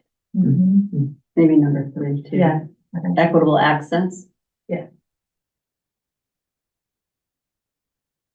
Or I've got one more to consider. So, there were two things that Tara and I were talking about what's missing, and one was, and this was specified in Act 73, this idea that you wanted to try to come up with grand list values in these new districts that were relatively equal, I think, in a way to make sure that, property taxes in one area weren't dramatically larger or smaller than in another one from a comparative perspective. And then the other idea was districts having relatively similar distribution of weighted students. Also in that, as we sort of take a view of the funding model of things as well. How would you phrase? Well, that's fair to ask me that. It's like, I'm just trying to think of. That's all realistic. That's why I'm putting it out there, right? Yeah, so grand list for you. Weighted students. And weighted students. I'm just trying to. We can play with it. I don't know how it works, but. Okay. We'll play with that. Good thoughts. Yeah, Yeah. I mean, but I bring it up, like, I don't know if everybody else here is in agreement with it, right? Like, if it's something that we should use as a criterion in evaluating the proposals or not. Right? Well, I would kind of suggest that in here, there's one that I love the most in here is point We're number gonna get to 7, that. Yeah. where we're essentially saying, Act 73 is wrong. So, just because Act 73 comes up with something like equalize the, I've never understood that point. And it's like, okay, we've got an impossible task here. Let's throw some extra criteria on that may not make any sense and will make it absolutely, that much more impossible to do. So I would kind of tend to suggest unless we're confident that it's really important criteria, then we probably not try to measure whether or not any of these plans meet it. But it might make a good data point just to understand. It might not be a criteria, but if you're like, okay, well, these 3 districts together amount to 45% of the grand list of the state, that could be a problem. Yeah. Or, these districts now have all of the weighted students and nobody else has a problem.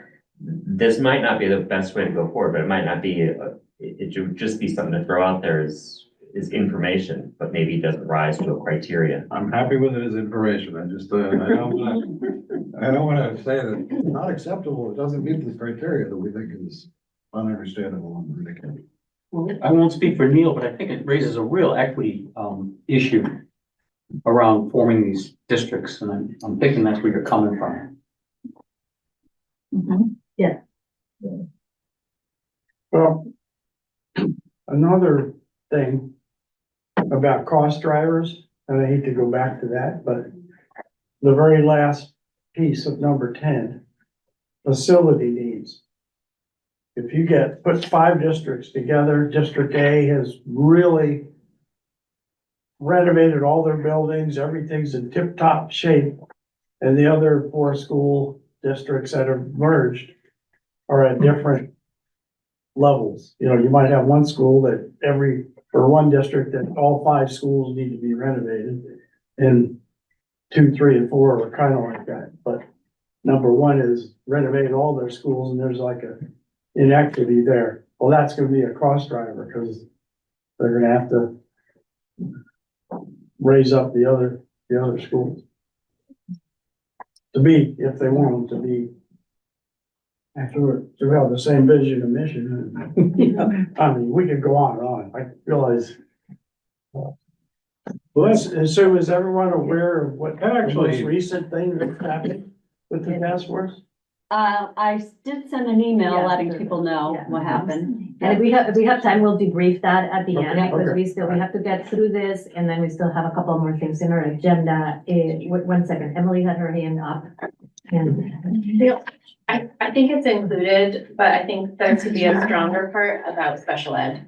That's one of the things in Barry that I think about the most. We have a really high rate of students who are on IEPs and have special supports, and I'm just so concerned about them being moved into a different facility, not being able to be in the classroom. So for me, I think there could be some stronger language around our special ed and support services students.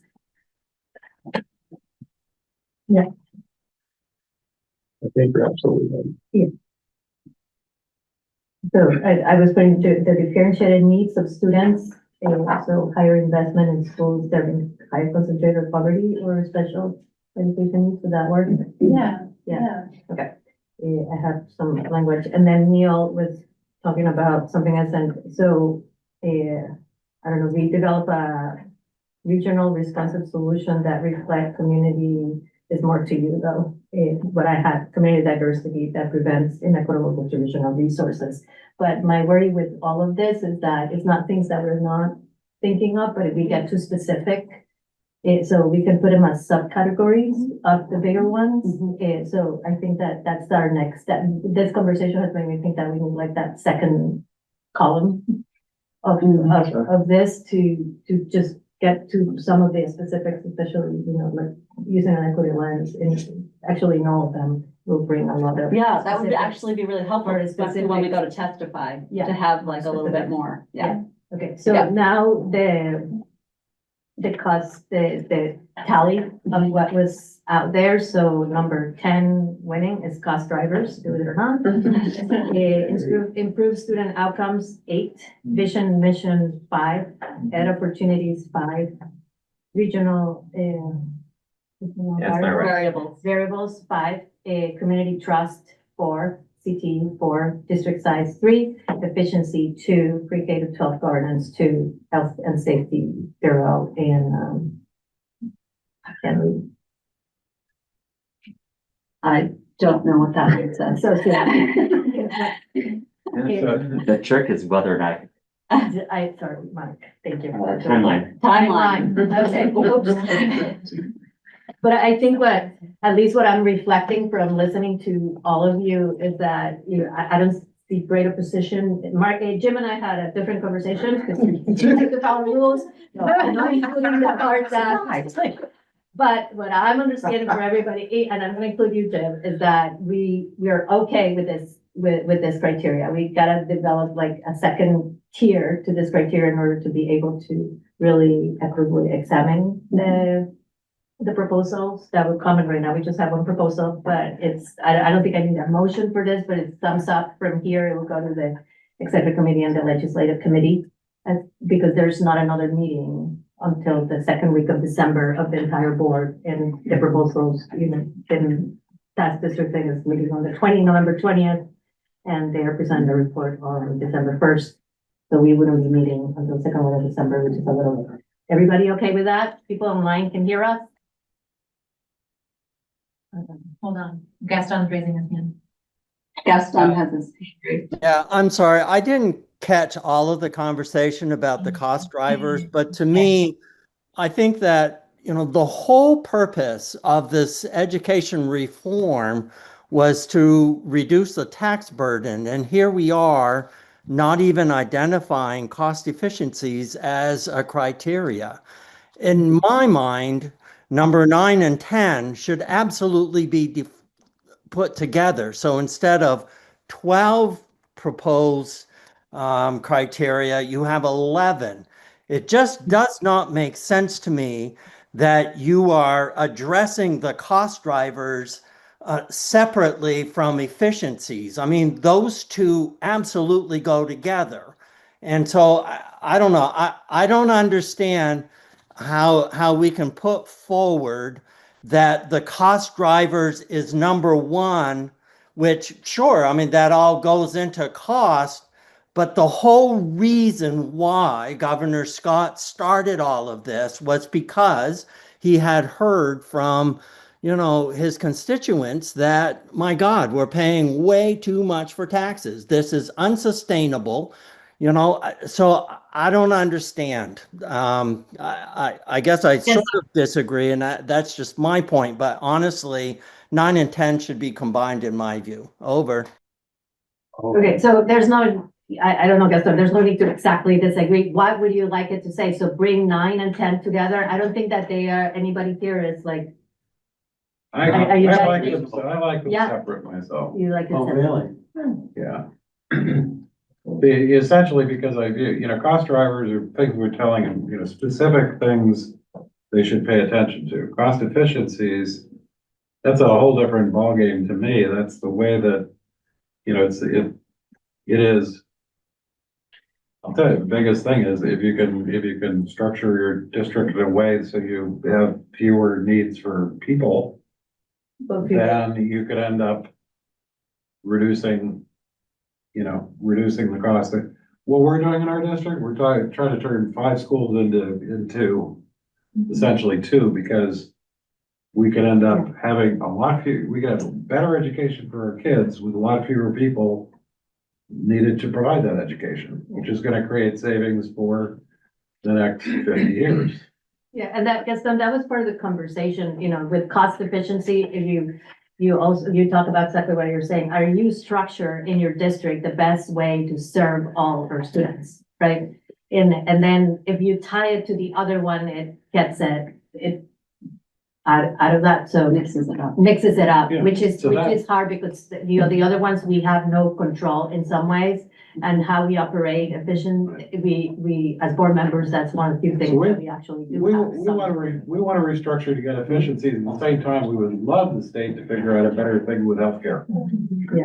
That's a different issue. Clayton, and then we're gonna move on. So my interpretation of cost efficiencies as listed here is what Act 73 says it's trying to do. Yes. And then my interpretation of cost drivers here are the unaddressed things that are being ignored. And that's why they're separate. Correct. Thank you. Yeah. I'm good with that. Yes. Is that okay, Gaston? Now you're thumbs up? It seems to Jim's point, directly to Jim's point, you can cut back on all the staff you want, but if their health benefits and their contracts all go up, then that's going to wipe out any efficiencies that you have achieved by lowering the number of people. I disagree, but that's just me. All right, I'm all set. Thank you.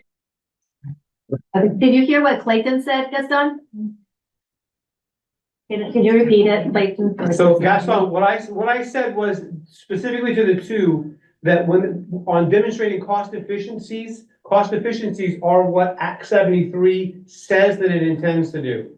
And then cost drivers as listed here are things that Act 73 pretty actively ignores. And that's what makes the difference. Is that okay? I think that sort of talks to, okay, we got you. All right. Okay, moving on. Will that guy stop talking? So, I'm sorry, I have to go back. This is right. Took that page from you and now I lost that in here. Finance committee Finance membership. committee membership. I can provide some information. Go- You go didn't do to- the last slide. Do you wanna do Oh, next sorry, we steps? didn't do the last slide. Yes.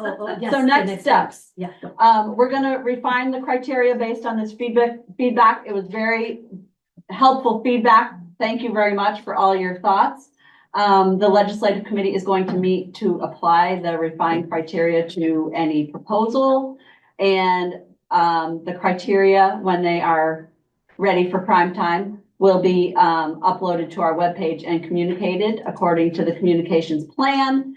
And then we'll be using them, you'll be using them as a board, the staff will be using them to utilize, to evaluate any legislative proposals that come up. And again, I want to stress that, we may need to, adapt as time goes on because the legislature will often do things that we don't expect. So it's not linear. Yeah. The design Definitely. process, Yeah. we will ask the same questions again and it keeps evolving, okay? Yeah. So, okay, let's move into our finance committee membership. I'm gonna let Sue give us some. I'll give you a articles very by us. brief introduction to the Finance Committee. So Article 10 of the bylaws, which is highlighted in your meeting packet, provides the following information on the Finance Committee.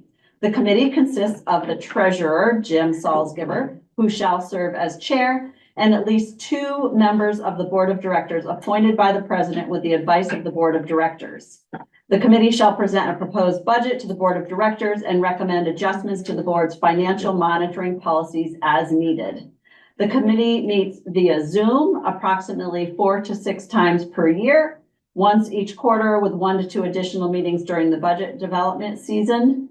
And, the current members coming into this meeting were Jim Salzgiver, Nancy Russell, Michael Inners, Bart Bazzaio, and Megan Metzler. And it's fine to have, that's a good number to have on there. It doesn't have to be just the treasurer and 2 people. It can be as many people as we want. So, I'll turn it back to you, Flora. Yeah, so we're looking, if everybody's okay with the existing committee, we can keep the existing committee. Otherwise, if there's volunteers or if there's somebody in the existing committee that wants to not be in the finance committee, this is your time.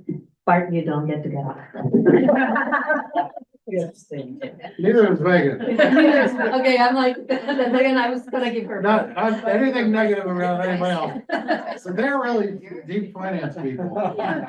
You don't want me there, so. Okay, so could I have a motion to appoint Jim, Nancy, Michael, Bart, and Megan to the finance committee, moved by Clayton, second by Joe? All those, any discussion? All those in favor, please signify by saying aye. Aye. Any opposed? Any abstentions? They see that Suzanne, you could hear us, so the motion carries. We have a finance committee in next, awards committee. Awards Committee. The Awards Committee proposes award criteria and award recipients.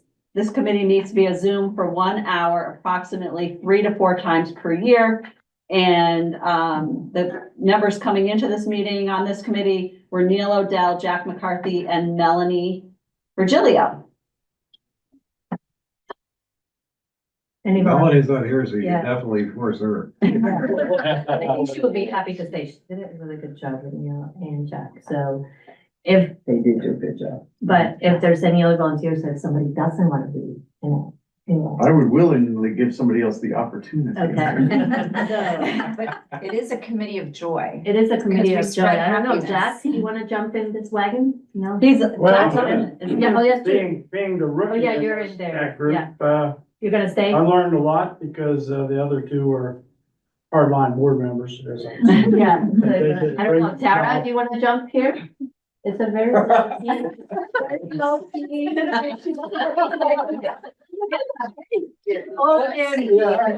Oh, wait. That is great. Suzanne, do you want to jump here? Give me joy. No? Okay. She's coming, so I think she's unmuting, hold on. You, I couldn't are hear. you asking me for to be on the awards committee? would you like to serve on the awards committee? Well, I serve on the legislative committee and I do the resolutions, so I don't know how much more I can take on. That's a lot, yeah. Yeah. Okay, The hard work was done this year, really. Yeah. You guys did so much work setting up the criteria. It's Okay. really, Mark, Hope it's all done, yeah. okay, so Mark, Jack, and Melanie. Mark, Jack, and Melanie. Yeah. Okay, and Okay. Neil, you're stepping off. Then you don't get a Ben and Jerry's stick. We have enough experience on the board of Anyone learn how to say no. You have Thank you for serving. My goodness. You got coupons for every committee member? So Okay. what? I think that's the whole board. I only have enough from one Okay, so committee. could I have a motion to appoint Mark, Jack, and Melanie? Okay, Nancy second. Yeah, Nancy Jim moved, Nancy second, Amy, you got it? All those in favor, please signify by saying aye and thank you. Thank you. Yeah, Any thanks. opposed? Sorry, Neil. Okay, so we're done. We have an awards committee. Okay, Chair. and I'm good. Run them out. So now I'm gonna move into our consent agenda. And moved by Megan. Approve the December minutes. Thank you. And Megan. And you? Second. Second by Jim. Any discussion? Seeing none, all those in favor, please signify by saying aye. And also Sandy, raise your hand, okay? Good, they can So hear I it. think the minutes carry. Thank you, everybody. And now new business. So this is, I was trying to rush us in case there were questions being asked about things. Besides, I wanted to end on time for Amy and the staff especially, and had a lot going on today. But there were some questions being asked about the recent redistricting task force. So we could spend a few minutes. I don't think that we could either adjourn and stop the recording, or we can discuss what do you think is the best? Right now. Whatever you all want to do. Are there questions? So there were a couple of people that were asking questions about what happened. So are there any questions about? Everybody's very quiet. So the Digger article does not accurately represent how acidic the room was after the Secretary of Education left. Yeah. So maybe. Well, here, touched on it, so wait, though. I think What I'm let's telling stop you the is I was sitting in that recording. room. Hold on a minute, Play it, just hold it on hold. I think I think what I am, I'm sorry, and I want to be a team for this one. Let's adjourn the meeting.